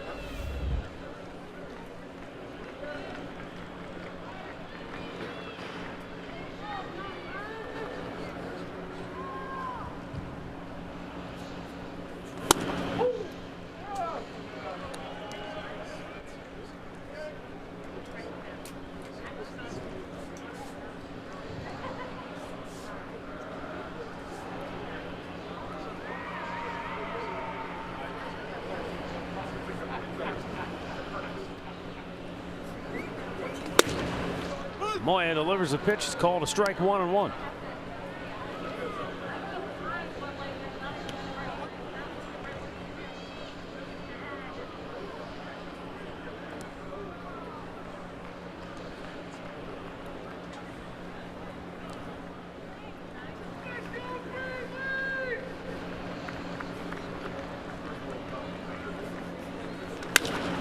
And a ground ball that evaded Logan Forsythe into right field, and a base hit for Brantley. It's just the 2nd hit of the night for the Indians, and it snaps a string of 13 in a row retired by Minnesota pitching. Did he get leather on this? I think looked like he deflected it.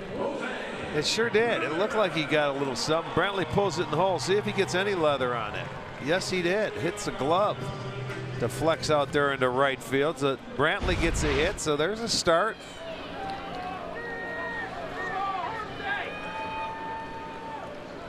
And now Jose Ramirez.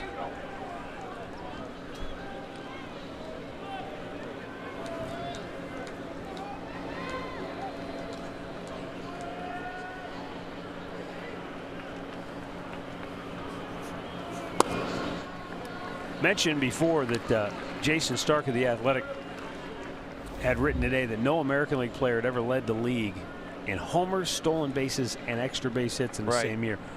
Jose Ramirez has a chance to do that. He's right there at or near the top in all three of those categories this year. The only player to do it in the National League, Chuck Klein of the 1932 Philadelphia Phillies. And Stark points out that Klein played in the old Baker Bowl, which was a notorious bandbox. It was 280 for home runs, 280 to right field. Yeah, 280. But you still had to run and hit them, though. Regardless, if Ramirez is able to accomplish that this year, it would be pretty wild. Here's what Jose's done over his last 162. How about those numbers? 44 homers. That is incredible. 111 ribbies. How about 54 doubles? Yeah, right.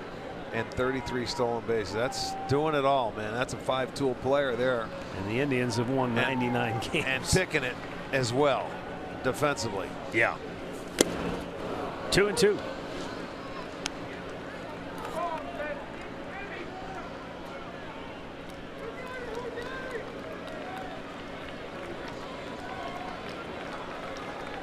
Last night, Ramirez walked twice, scored a run, drove in a run.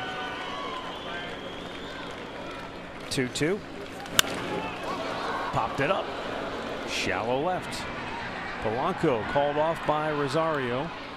2 down.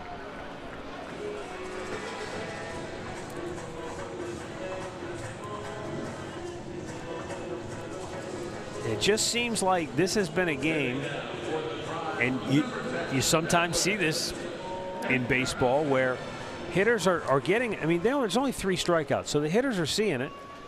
They're probably starting after it like, oh, I've got this, and they're just mishitting it off the end or popping it up or topping it. I mean, there have been a lot of weak balls hit in the air. A couple have been driven, but most of them have just been, and that's the name of the game, timing. They haven't been hit on the nose. They haven't been struck. Mejia, now Moya just keeping the hitter just a little bit off they timing-wise. They just need one swing of the bat, hit one out of here, and put a charge in them. Wake them up. It's been a very dull night, having to sit here through a rain delay. Some of it is a rain delay. Some of it was not.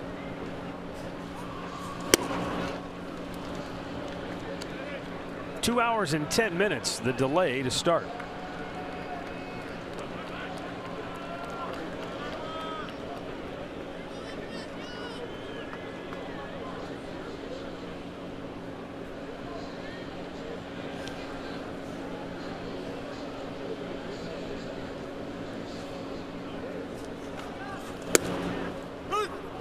And now 2-1 for Edwin Encarnacion, who is 0 for 2 tonight. Edwin flied to right in the first, struck out in the fourth. Last night he was 1 for 4 with a homer and 4 runs batted in.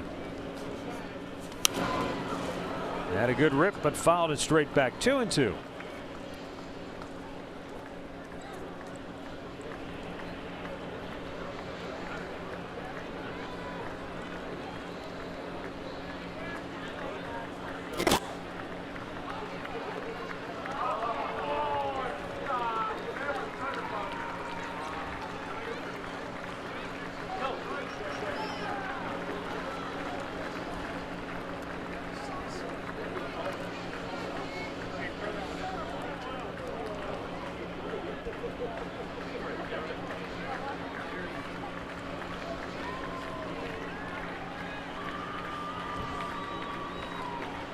Moya sets.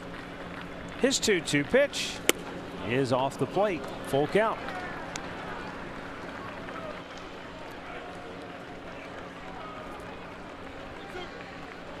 Nine balls, 9 strikes for Moya. 3 on the left side of the infield for Minnesota. Brantley will take off. The 3-2 pitch is ball 4. So the inning continues. Our great clip of the game from last night, Brandon Geyer, first home run of the year off a right-handed pitcher. He got a breaking ball, and he smacked it. Boy, he sure did. The home run porch, 2-run homer, first homer against a right-hander this year. 5 of them have come off left-handers. And boy, now would be the perfect time to hit one. After the walk, 2 guys aboard.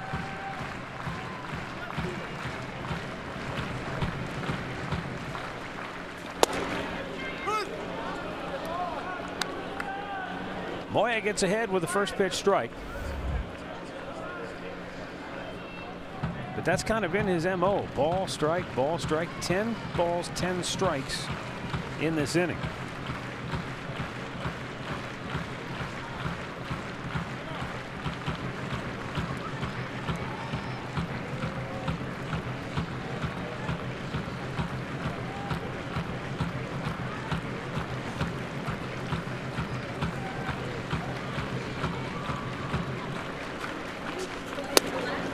That's up high. 1-1.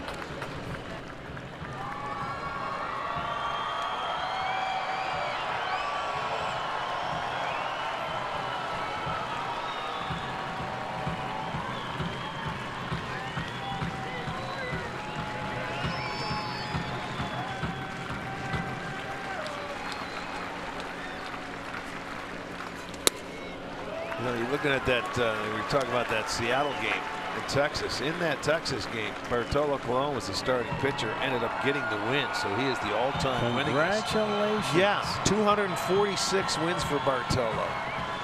The all-time winningest Latin American-born pitcher, he passed right? Dennis Martinez, absolutely. I'm sure El Presidente is happy for Bartolo. High fly ball, left field. Inning over. No runs, a hit, 2 left. Through 6, Minnesota 3, Cleveland nothing.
Your local Toyota dealers.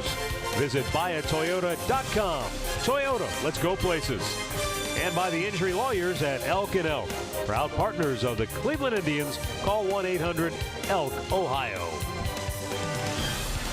That was the one swing of this game that has provided all of the offense. It came off Mitch Garver's bat in the 2nd inning. And the irony there is, in case you weren't with us at the end of last night's game, Mitch Garver finished the game pitching for Minnesota and hits a 3-run homer tonight for the only runs of the game. I'll bet Babe Ruth never did that. Pitch the last inning of one game, come up, well, hit a 3-run homer in your first at bat the next night. Joe Mauer 0 for 3. You know, this is interesting too, because Miller was up last inning, and you've got the two left-handers here and the guys that have hit Carrasco well tonight, and he's back out there for the 7th. So I'm curious if he gives up a base hit, if he's gone for Miller with the left-hander Rosario on deck. Out of play. It's 2-1.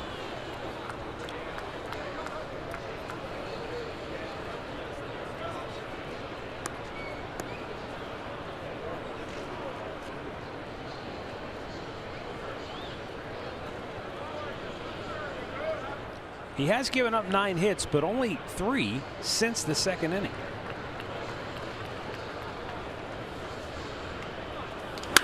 Oh, man. Carrasco throws him out. How about that pick? Whew. That might have quickened the heart rate just a bit. Now, Maurer was the guy that drilled it off his elbow. That put him on the DL, and watch how quick that is. That ball comes right back. Carrasco sees it right. That ball caught him right into the glove. Nice play. That's over 100 miles an hour, 101. Off the bat, Carrasco picked it, goes to first. And as many times as he has had to deal with baseballs coming right back at him. And what were they doing today for out early? PFP. PFP. Pitchers fielding practice. I know Carlos wasn't out there, but the whole rest of the team was. But boy, that's just reaction there. You really, if it goes in your glove, you're lucky. It's a big step for Cookie, because he admitted when he came back after the last hit that it took him a little while. Eddie Rosario dumps one into the right field corner. He's off and running, and he is 4 for 4 on the night. This guy has just been a beast. Yeah, he's unbelievable against the Indians this year.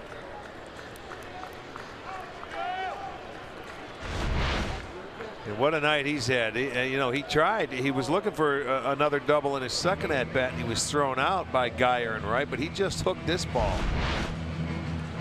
So there's your answer. Yeah. He gives up the hit. His night is over. Carrasco goes 6 1/3, and it's Miller time when we come back.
Carrasco exiting with 1-on-1 out here in the 7th inning. As Trevor Bauer goes chatted up with Cookie. Meanwhile, Andrew Miller on for the 20th time this year. And Miller will be facing the switch hitter Jorge Polanco with Logan Morrison on deck. Yeah, much better hitter from the left side of the plate, where he's hitting .352. He's 171 from the right side.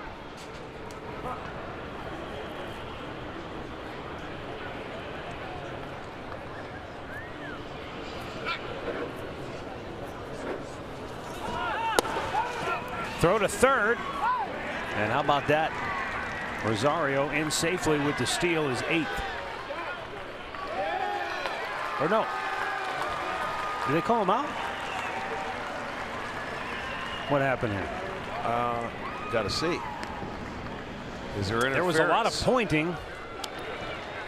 Let's see if there's interference with the guy. Does he get out of the batter's box? He's entitled to that. He gets a great jump. See, he's out of the batter's box. Oh, I see. And he was still moving. And then Gomes puts an arm on him, and that's what it is. It's interference.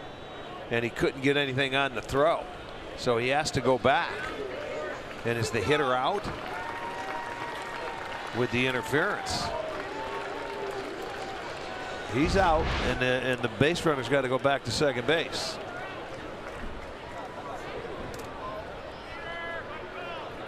You know, the shame of it there is that you could tell Polanco there was no intent to try and screw him up. If he stays in the box, he's fine. But he kept moving to get out of the way, and he was moving right into the path of where Gomes was trying to go. The put out goes to the catcher. So 2 down, and Logan Morrison the batter.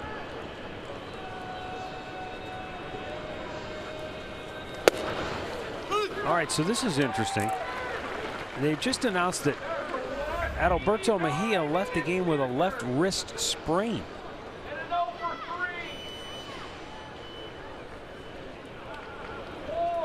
So the Twins starting pitcher, who was dealing, somehow sprained his left wrist. Well, that's amazing because he had retired 12 in a row. I don't know when he sprained his wrist. You know, I looked down and I said, okay, they're happy with him. He gave him 5 great innings. Do you think he fell down the dugout steps after the 5th inning? What the heck? We'll find out after the game, I'm sure. Weak ground ball. Kipnis charges in, fields it, fires it, got him. So Andrew Miller cleans up after Carrasco. Stretch time here in Cleveland. It's 3-0 Minnesota.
Simming on Thursday for the I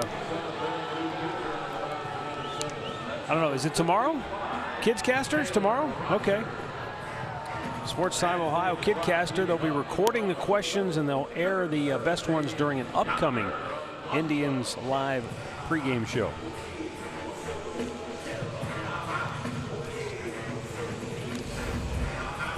Taylor Rogers, as the theme continues, they're staying with this. Yes. If there's any more left-handers in the building, they want them to report to the Minnesota bullpen. Because this is it after Taylor Rogers. They signed a couple before, during the game when they went to the speed pitch and saw the lefties throwing. Rogers on to face Yonder Alonso, who is 0 for 1 with a walk. Indians have just 2 hits on the night. This is bloop foul, and no one will get to it.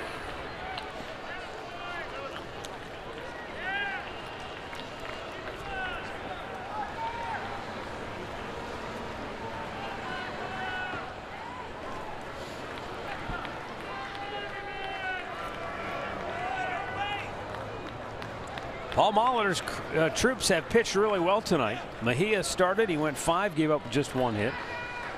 Moya kind of bobbed and weaved his way through the 6th. It wasn't real sharp, but he didn't give up any runs. And now Taylor Rogers retires Alonso on a line drive out to left field.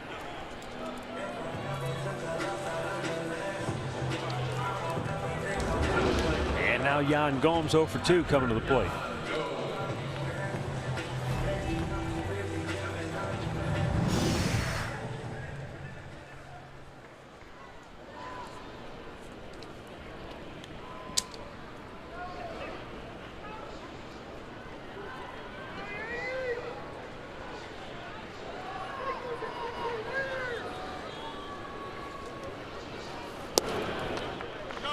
He didn't go.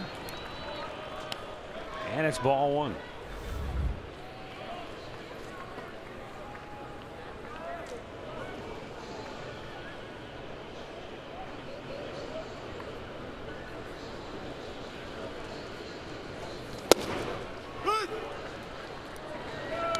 One ball, 1 strike.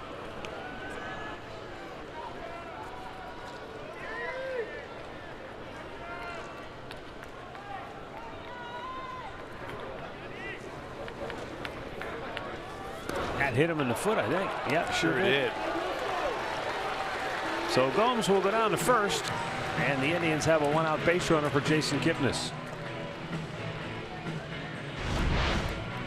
Gomes, a big soccer guy. Look at, he was going to keep it in play. He looked up to kick it again.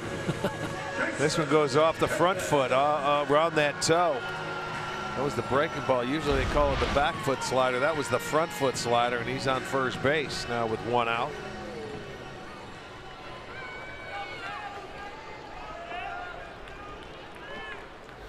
Kipnis flied to deep right in the 2nd, struck out in the 5th.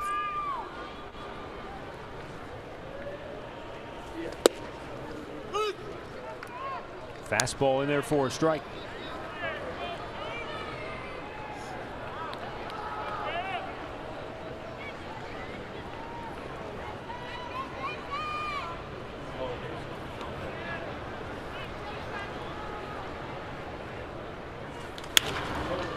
Left side out of play. 0-2.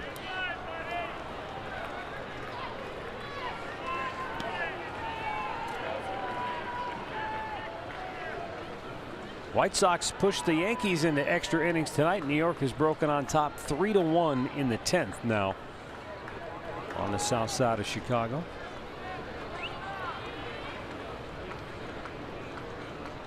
And the 0-2. And Taylor Rogers strikes him out, 2 down.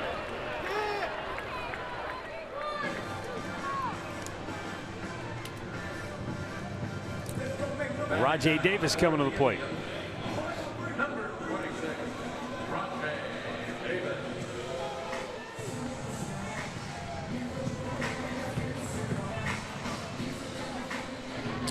Well, the Indians trailed 3-0 after 2 innings tonight. And so far on the year, when the Indians are trailing after just 2 innings, they are 10-21. Conversely, when they have the lead after just 2 innings, they're 31-12. Yeah, tough flip-flop. That's hard to believe, isn't it? You got to come back in some of those games. Well, you just wouldn't think 2 innings is that big of a deal in baseball. I mean, unless it's just one of those deals where you give up 6-7 runs in the first inning or so. They only have 1 win when they trail after 6 all season long, and that one came at home. That to me is even more surprising. It's 1-30 when you trail after 6, 1-38 when you trail after 7, and when you trail after 8, 1-39. So I mean, they only have the one with this offense and the firepower that we've seen, you would think that you'd have a maybe 2, 3, 4. Not many teams make a habit of coming from behind late. Tonight, the Indians have been just shut down by Minnesota pitching.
Throwing 3 lefties at the Tribe, and the Indians offense just hasn't been able to do anything against him. He's Jensen. I'm Al. Tonight, the pitching not too bad. A 3-run homer by Garber. That's been the difference, but the Indians have been all right. Just their offense. No, it's cut and dry. I mean, it's not a lot to break down here on the postgame show. Stick with us, though. We love ratings, and tonight should be a big one. All right. Indians Live is brought to you by Conrad's Tire Express and Total Car Care. Matt and Rick, back to you. Big what? Big one. Big one what? Huge. Huge. Well, Andrew Miller, who got the final 2 outs of the 7th inning, one of those on an interference call, will stay on the pitch here in the 8th.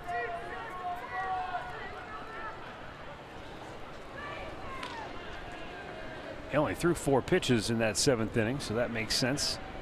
Stay on. Plus, you sit down, you can come back out, and they want to get him some work, and you got to build up the arm strength. So, see how he bounces back as well.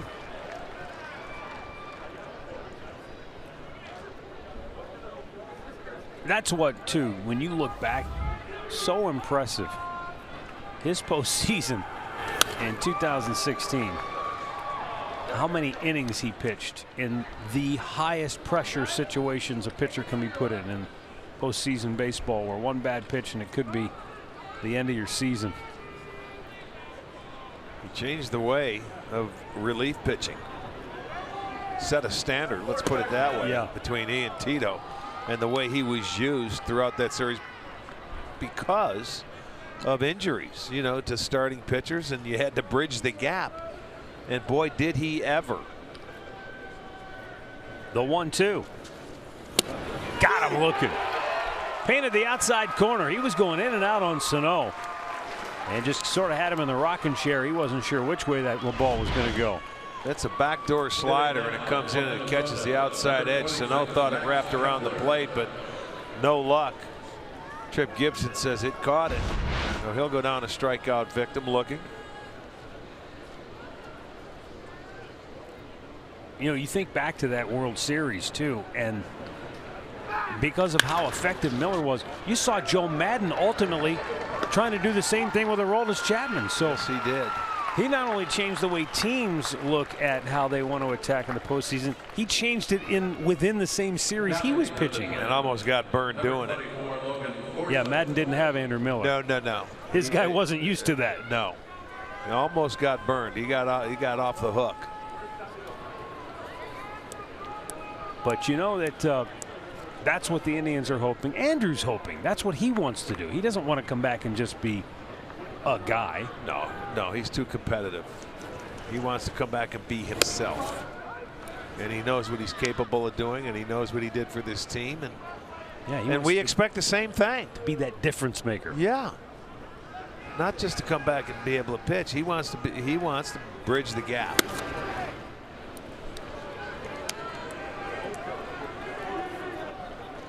And to me, this is the key to that whole bullpen. You know, when we head in to the playoffs, I think we'll beat Miller. The 2-0.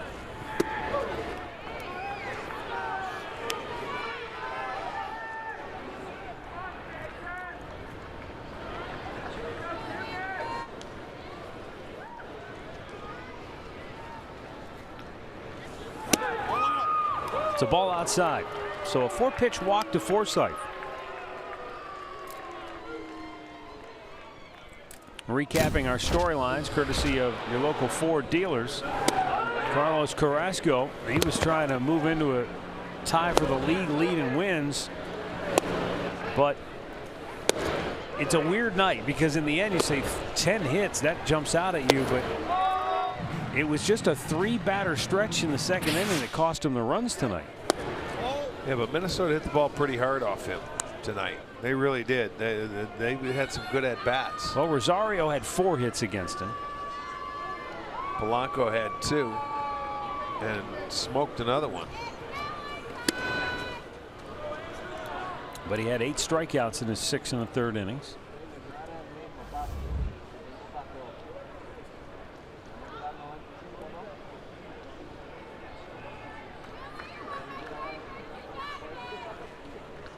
And I guess you can't use the rain delay because everybody has to deal with it. Both sides, both pitchers.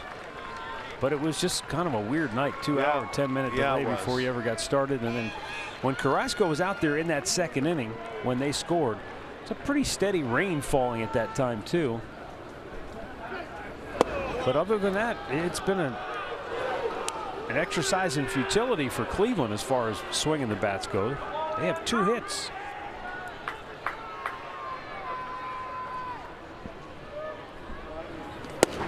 There's a strike, and it's 3-1.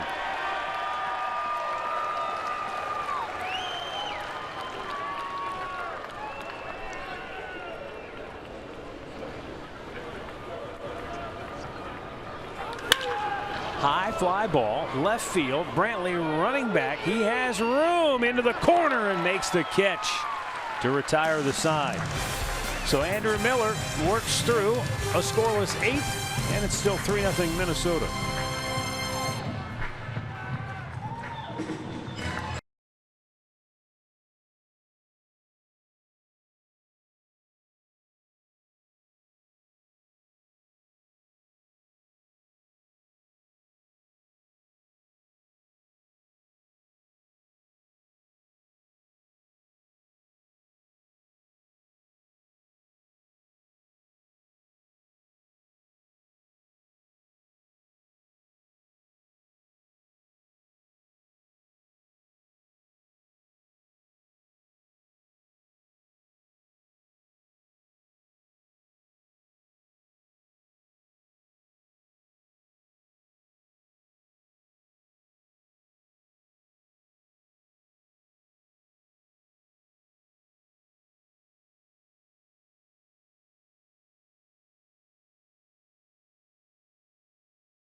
First time tonight, Minnesota sends a right-handed pitcher to the mound.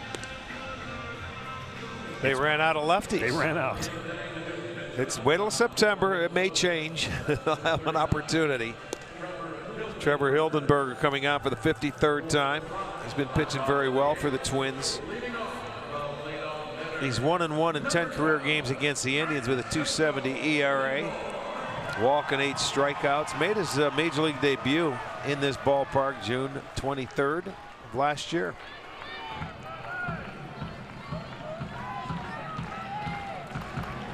Top of the order for Cleveland, Lindor, Brantley, Ramirez. And they're running out of outs. They're down to 6. So something's got to happen quickly.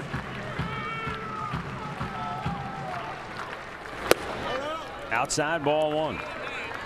In Chicago, the Yankees got a 2-run homer from Giancarlo Stanton to take a 3-1 lead in the top of the 10th. Then in the bottom of the 10th, Jose Abreu tied it with a 2-run homer off recently acquired Zach Britton. No kidding.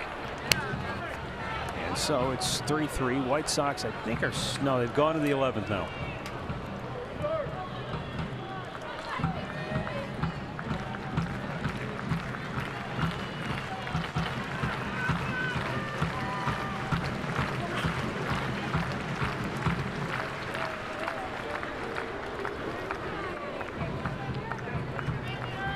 There's Joey B. Joe Bertoni and his son Anthony. Taking in a ball game. Look at Anthony still rooting. And Lindor launches one high and deep and gone to the Indians bullpen. The Tribe is finally on the board. Lindor with home run number 28 on the year.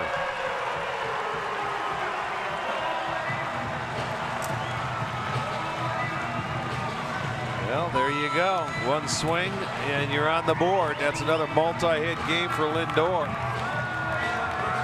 And this one gets him on the board. It's a slider. And out over the plate. He kept his hands back. He knew it as soon as he hit it. You could tell by the look on his face. Boom, off the barrel of the bat, deep into the night. And it's 3-1 ball game. So now a base runner will bring the tying run to the plate. Brantley does just that. He gets the base hit, and the tying run will come to the plate. Did someone set an alarm clock?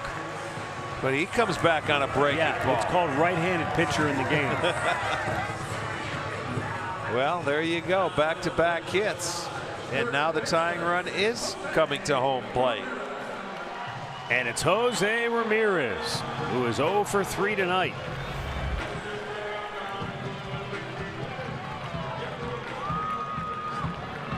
J.D. Martinez pulled ahead of him with his 34th home run of the year earlier tonight for Boston.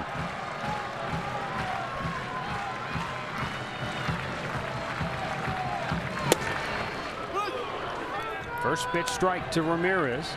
Yeah, after back-to-back sliders were hit, he says, forget that. I'm coming in with a fastball, and Jose can hit the fastball, but he spotted him one there.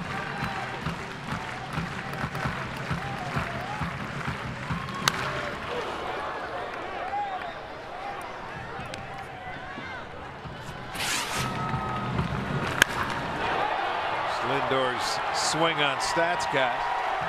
417 feet, baby. He knew it.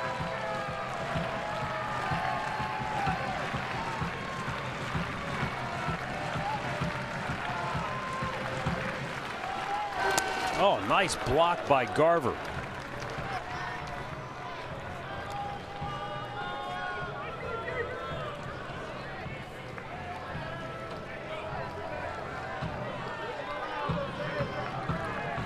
Michael Brantley at first. Ramirez the tying run at the dish. Nobody out here. Bottom of the 8th.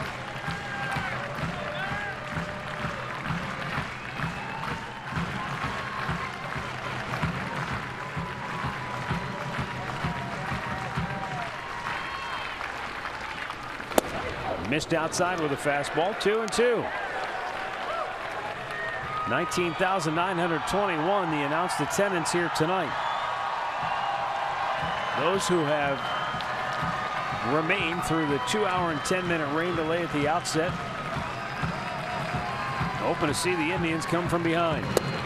And it's outside, full count. There you go. 2-3-2. Here we go.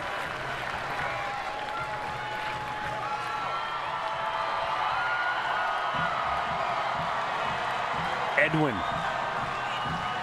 would be next, or will be next.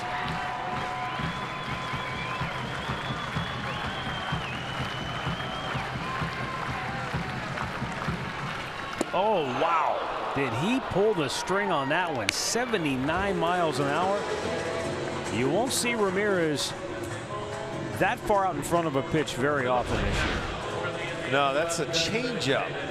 And you can see, boy, what great arm speed he had on that ball, and it just sort of floated up there, and you can see how far out in front Ramirez was on that pitch. He gets the first out, and boy, it took him a full count to do it. And that was really a good pitch by Hilgenberger.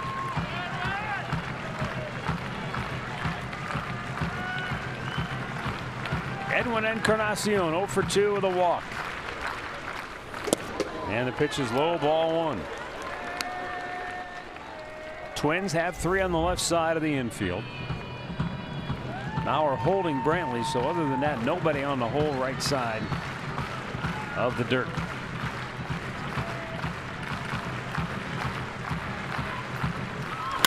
Edwin shoots it that way. Base hit right field. Brantley hits the bag. He'll head to third. The throw nowhere close. And the Indians have him at the corners now with 1 out.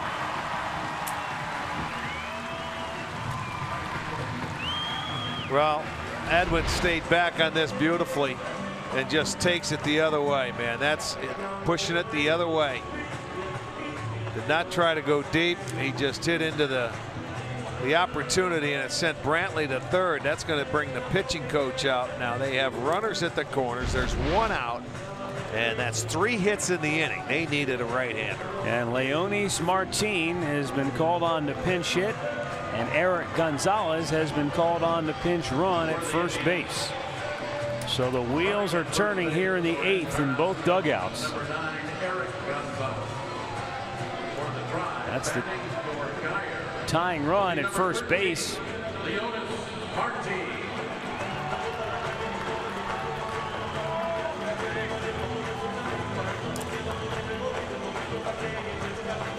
And Leonis Martin coming off the bench now.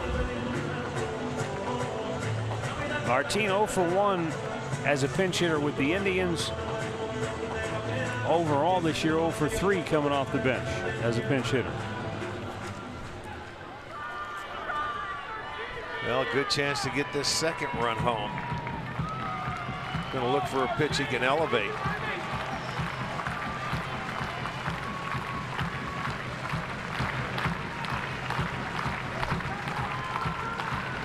Heads up for anything in the dirt if you're Gonzo over at first. Martin looks at a ball down low.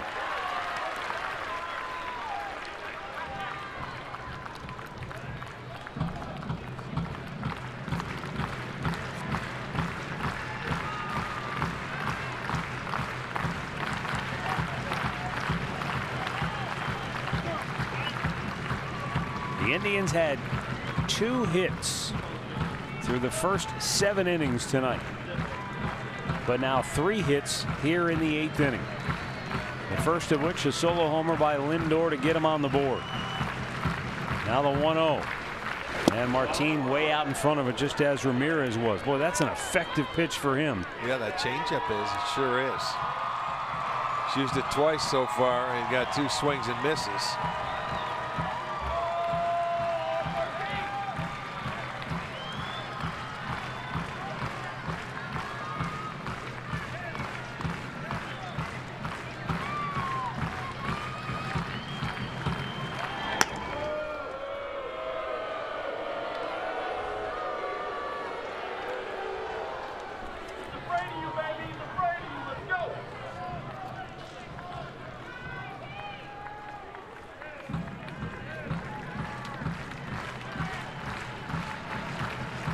Michael Brantley off in foul ground at third base. Gonzalez held at first by Mauer. And again, he comes back with that good changeup. It's 1-2. Okay, now you almost have to go into protect mode here. It's like that thing never gets to home plate. Yeah, you can see where it comes out of his hand, but okay, now where you want to hit it in the air and yet they're trying to pull, you've got to really shorten it up and stay in the middle part of the ballpark and just take that changeup away from him if you can, and see if you can foul off that fastball. Or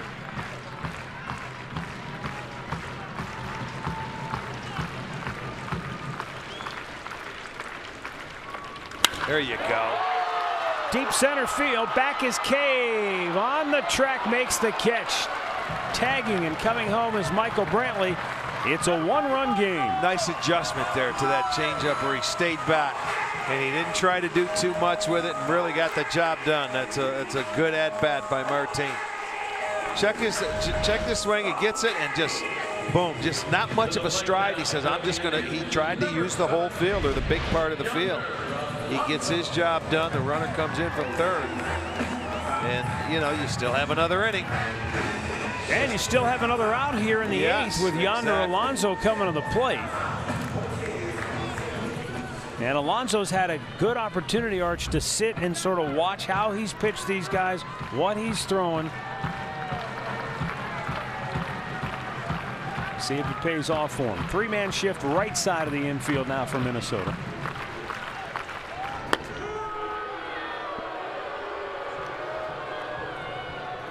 And the outfield very deep. Oh yeah, they're cutting off the doubles, and their concern is the guy on first base. Gonzo's not going anywhere, but just be ready. Get a good secondary lead, break back if it gets past the hitter. They're playing very. You can't. They better buy a ticket. Wow, that was not a good pitch, but it was called a strike. This was generous to a fault. All right, it's only the first one.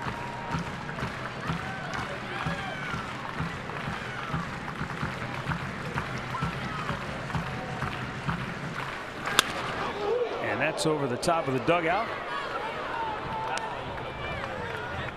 But does that tell you? It's interesting because, you know, you're thinking that's a fastball, but he was late on it, which tells you he's probably looking off speed. Well, right? maybe off speed, but he changed his arm angle. That time he came up with a four-seam fastball up here. He didn't throw it from the slot he's been throwing it from. And it had a little extra zip, but now he's going to have to cut down and just try and hit a line drive instead of elevating the baseball because of that changeup.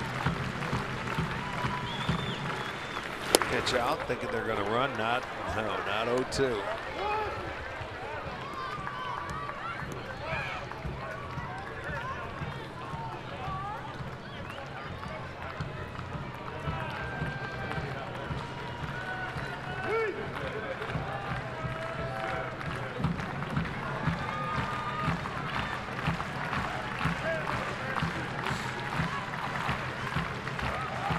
Eldenberger fires it in there, and Alonso goes down swinging. The Indians get 2 in the 8th. It's a one-run game as we head to the 9th.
That's one swing, and that's the difference in the game. Mitch Garver's 3-run homer in the second.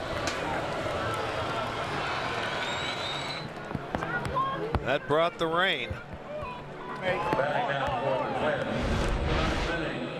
Neil Ramirez on to pitch now for the Indians.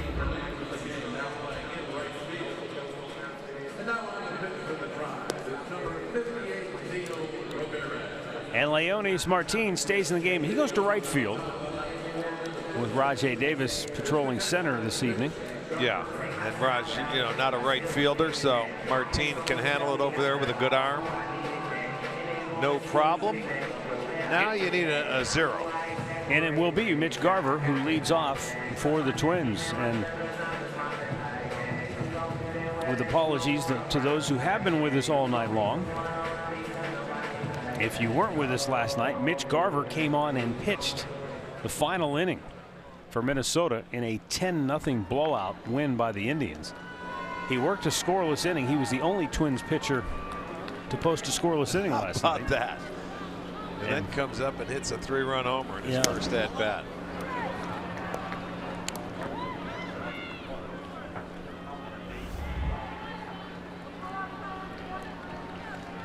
And it was no cheapie.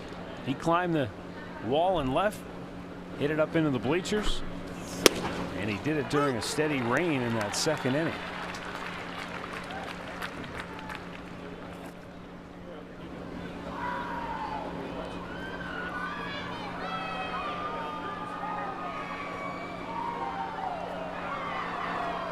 Now the 1-1. And a pop-up foul.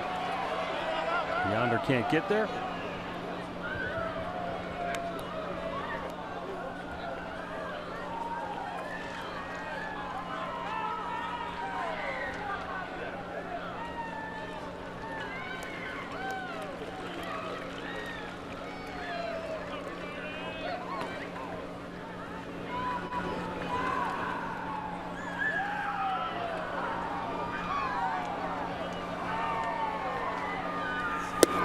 Swing and a miss. Neil Ramirez fires it by him and strikes him out. A little slide piece.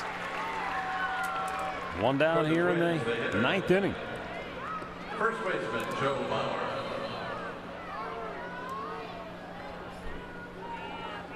Boy, Arch, in that hotly contested National League Central Division, Cubs whitewashed Kansas City, and Milwaukee got abused tonight by San Diego. They gave up 11 runs to the Padres, and they lose at home, so they fall 2.5 back of the Cubs in the NL Central.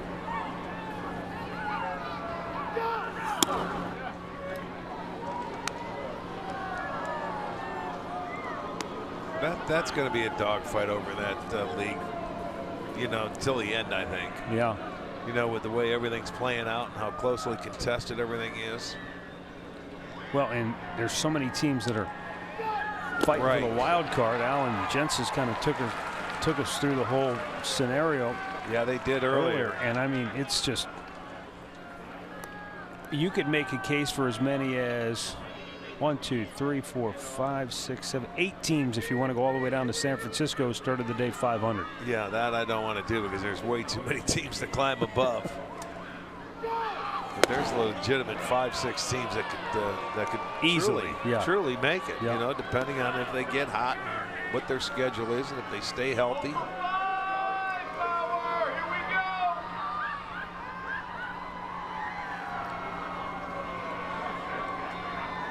The 2-1. You want to be one of those teams that's either in position or maybe just a game back. Those other teams that as you go along, you need too many other things to happen. You don't control your own fate. That is true. That's a hard way to go when you got to rely on other teams or other people to do your job. But still a lot of ball to be played.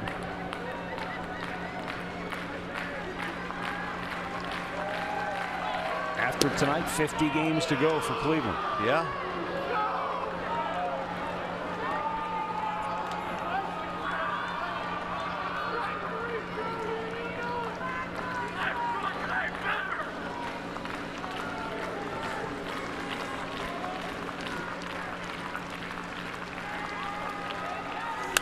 a play.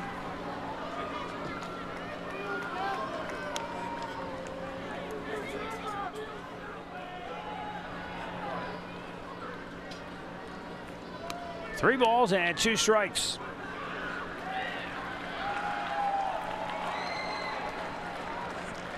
Mauer 0 for 7 in the series. On the year, the Indians have held him to under 200 batting average against. He smacks this one in the left.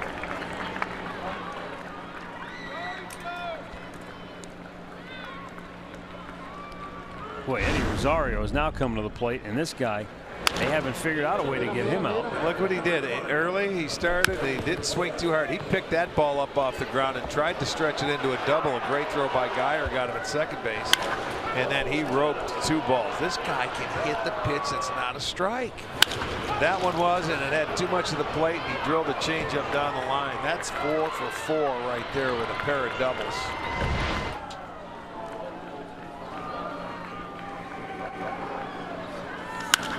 Swings and sends one high in the air to deep left. Brantley back. And it dies in the middle of the warning track. 2 down.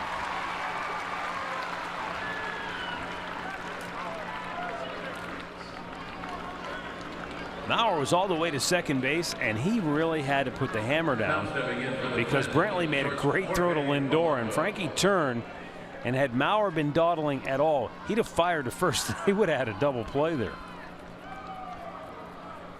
Matt, it's funny you bring that up because Tito was talking yesterday about how Brantley, no matter where the ball's hit or where it comes off the wall, how he always catches the ball in position to throw it. And he said you can't teach it, you can try, but it's amazing that his body is always set up to get that throw in as quick as possible, no matter where he's at in left field.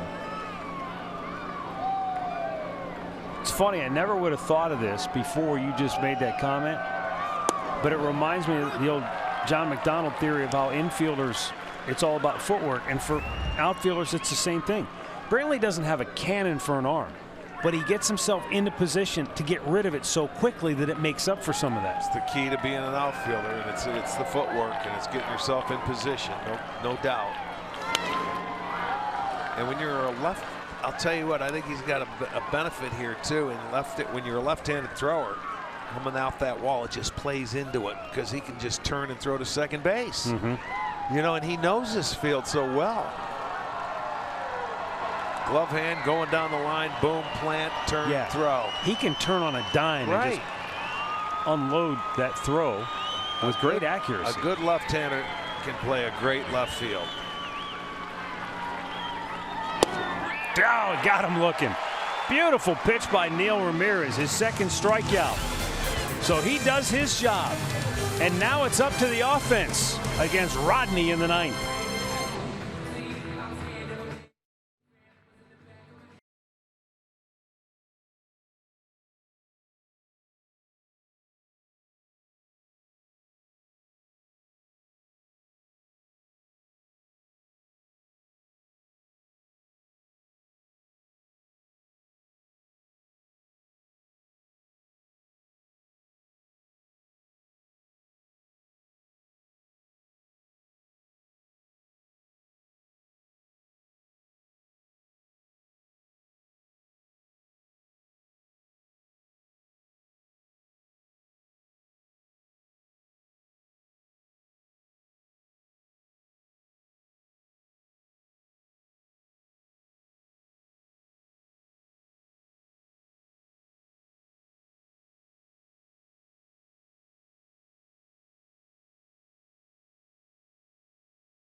Authority of the Cleveland Indians and may not be reproduced or retransmitted in any form. And the accounts and descriptions of this game may not be disseminated without the express written consent of the Cleveland Indians. Bottom of the ninth.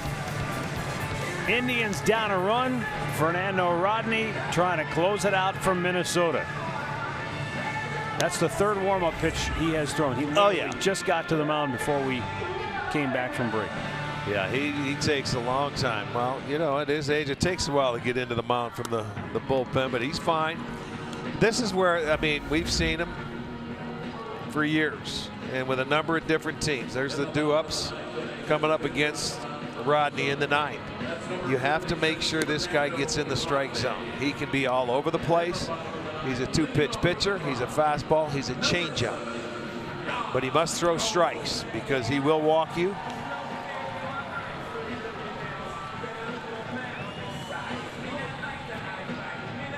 So we'll see how the Indians approach him here in the ninth, down to 3 outs. He has 24 saves on the year. And at 41 years of age, he can still rush the fastball up there. Yes, with he the can. best of 94, 95. Yan Gomes 0 for 2, hit by a pitch his last time up.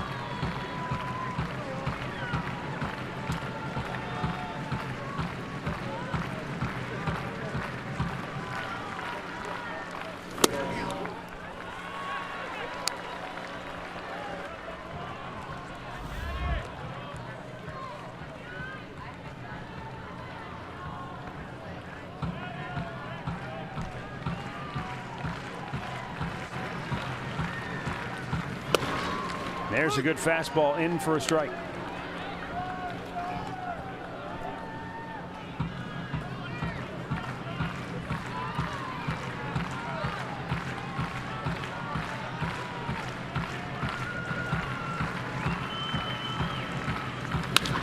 Smashed to third, and it's bobbled by Sano. He recovers, but not in time. Gomes is aboard to start the bottom of the ninth. We'll see how it's ruled. It was a smash to third, but Sano had it, and I couldn't tell Rick if he just dropped it or if he never really had control of it. I'm not sure he had control. It didn't get far away from him, and he hit the ball on the nose. Just never had control of it. Never caught it cleanly, and by the time he could pick it up and throw it to first base, it'll go as a base hit for Yan Gomes. So there's the leadoff man aboard, the tying run.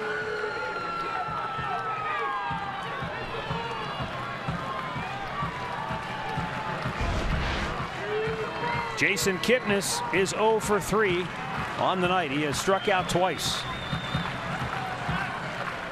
He's showing bunt, takes a low fastball for a called strike.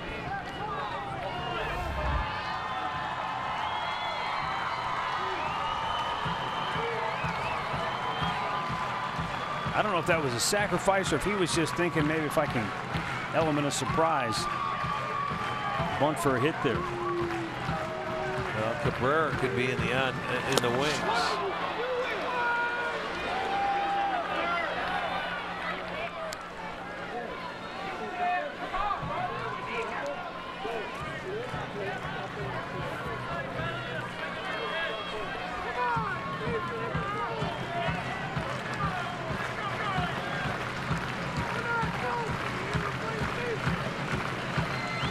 To the count.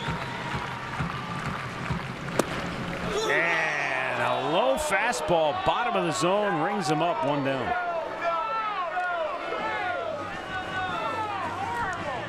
Well, it's a fastball. Let's take a look at it and see where it is. It's there. You just can't take it. Too close to take. With 2 strikes, you got to try and maybe foul it off if you can. But that'll be out number 1, and now we will get that pinch hitter. Yeah. Melky Cabrera coming on to pinch hit for Rajai Davis.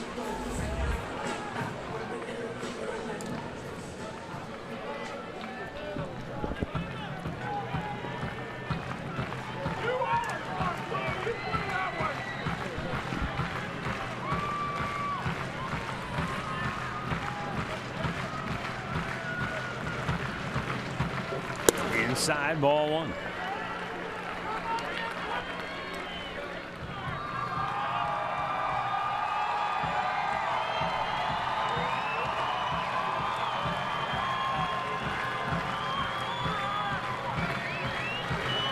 The Indians were held to 2 hits through the first 7 innings.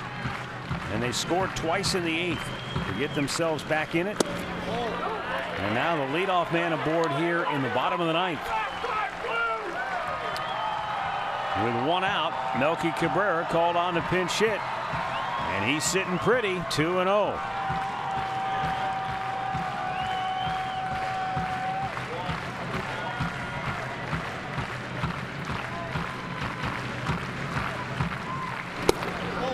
There's the changeup, but fastball, changeup. He missed. Fastballs weren't bad pitches; they were low, but Melky was patient. Well, he's and that's seen what him. you have to be. Right. Not a ton, but he's seen him enough to know what he's going to try and do. You can't be too aggressive with this guy. Make him get in the zone. So now he's sitting pretty, 3-0 count.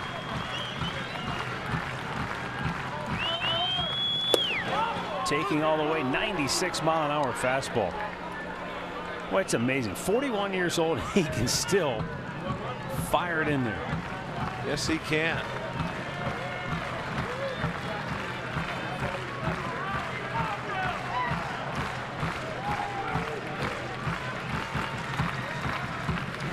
Melky turns one around, right field. Kepler makes the catch.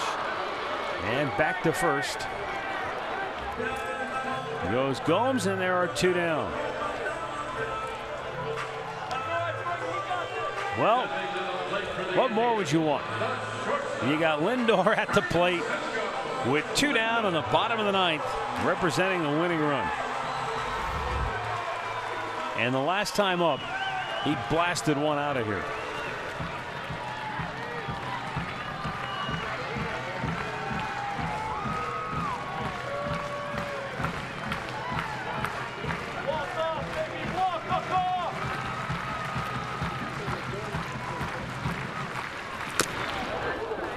Fastball up and away, fouled off. Lindor had a bloop single in the first. Flied to center in the 3rd and the 6th before he homered in the 8th. 28 dingers on the year. 68 runs batted in.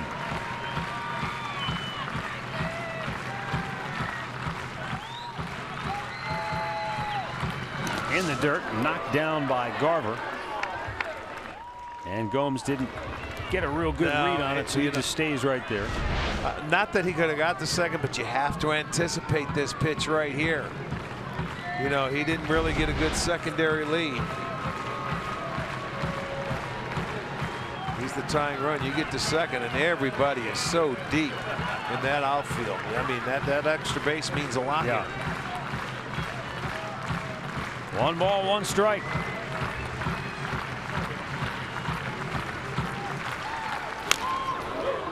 And an off-speed pitch is fouled back.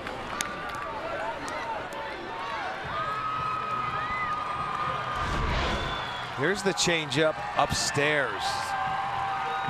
Ooh, good swing. Was on it, fouled it off.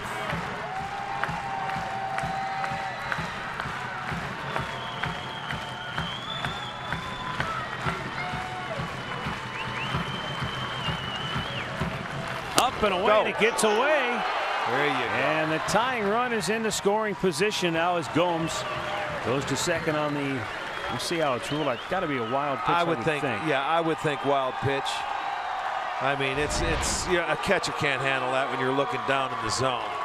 Now a base hit ties the game. You see those, that outfielder has to come in a little bit more. Still, pass ball. So give a pass ball to the catcher Garver. And you know what? After seeing a second look at it, I can understand why the official scorer made that decision. It wasn't as tough a play as it originally appeared.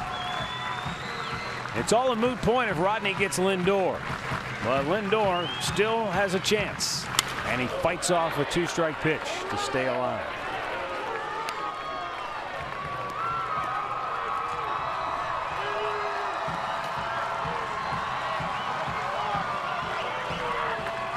He's not going to give in here either, even though that ball, the pass ball, puts Gomes to second. First base is open. He's going to go at it with his best stuff.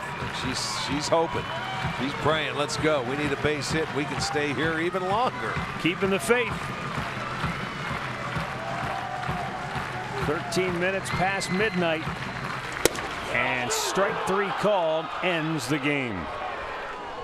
So the Twins hold on for a 3-2 win to even the series at a game apiece. Once again, the Indians found a way to make it interesting right to the bitter end. But it's that age-old story, too little, too late. Yeah, they waited till they had 6 outs left before they made their charge, and it just it was a little too late, no question about it. They had an opportunity, though. So the series is even at 1 now with 2 games to go. Yeah, with the win, Minnesota's 53-59. Indians go to 62-50. The winner is Adalberto Mejia. He's 2-0. And the loss will be to Carrasco, who's 13-6. The save goes to Rodney. It's his 25th of the year. Time of the game, 2 hours and 53 minutes. We're back tomorrow for Game 3 of this 4-game series. And it's time now for Indians Live. Well, guys, I mean, we just said it, too little, too late offensively, and really one little teeny tiny hiccup for Carrasco. Other than that, it was a well-pitched game. Yeah, it certainly was. I think, Matty, we just talk about how a 2-hour delay can really play havoc with guys who are creatures of habit. Yep. And that, I think, tonight was just with Carrasco. One hit that really changed this ball game with the 3-run homer. After that, I mean, Adalberto Mejia was outstanding tonight. He sure was. Well, Carrasco, quality start. 6 innings, 3 runs. That's a quality start. Yeah, absolutely. When we come back, it's Indians Live, brought to you by Conrad's Tire Express and Total Car Care. Tonight was a long one thanks to the rain delay. Eventually, the Twins wind up on top. 3-2 is the final. We will go more in depth on this one. Coming up next.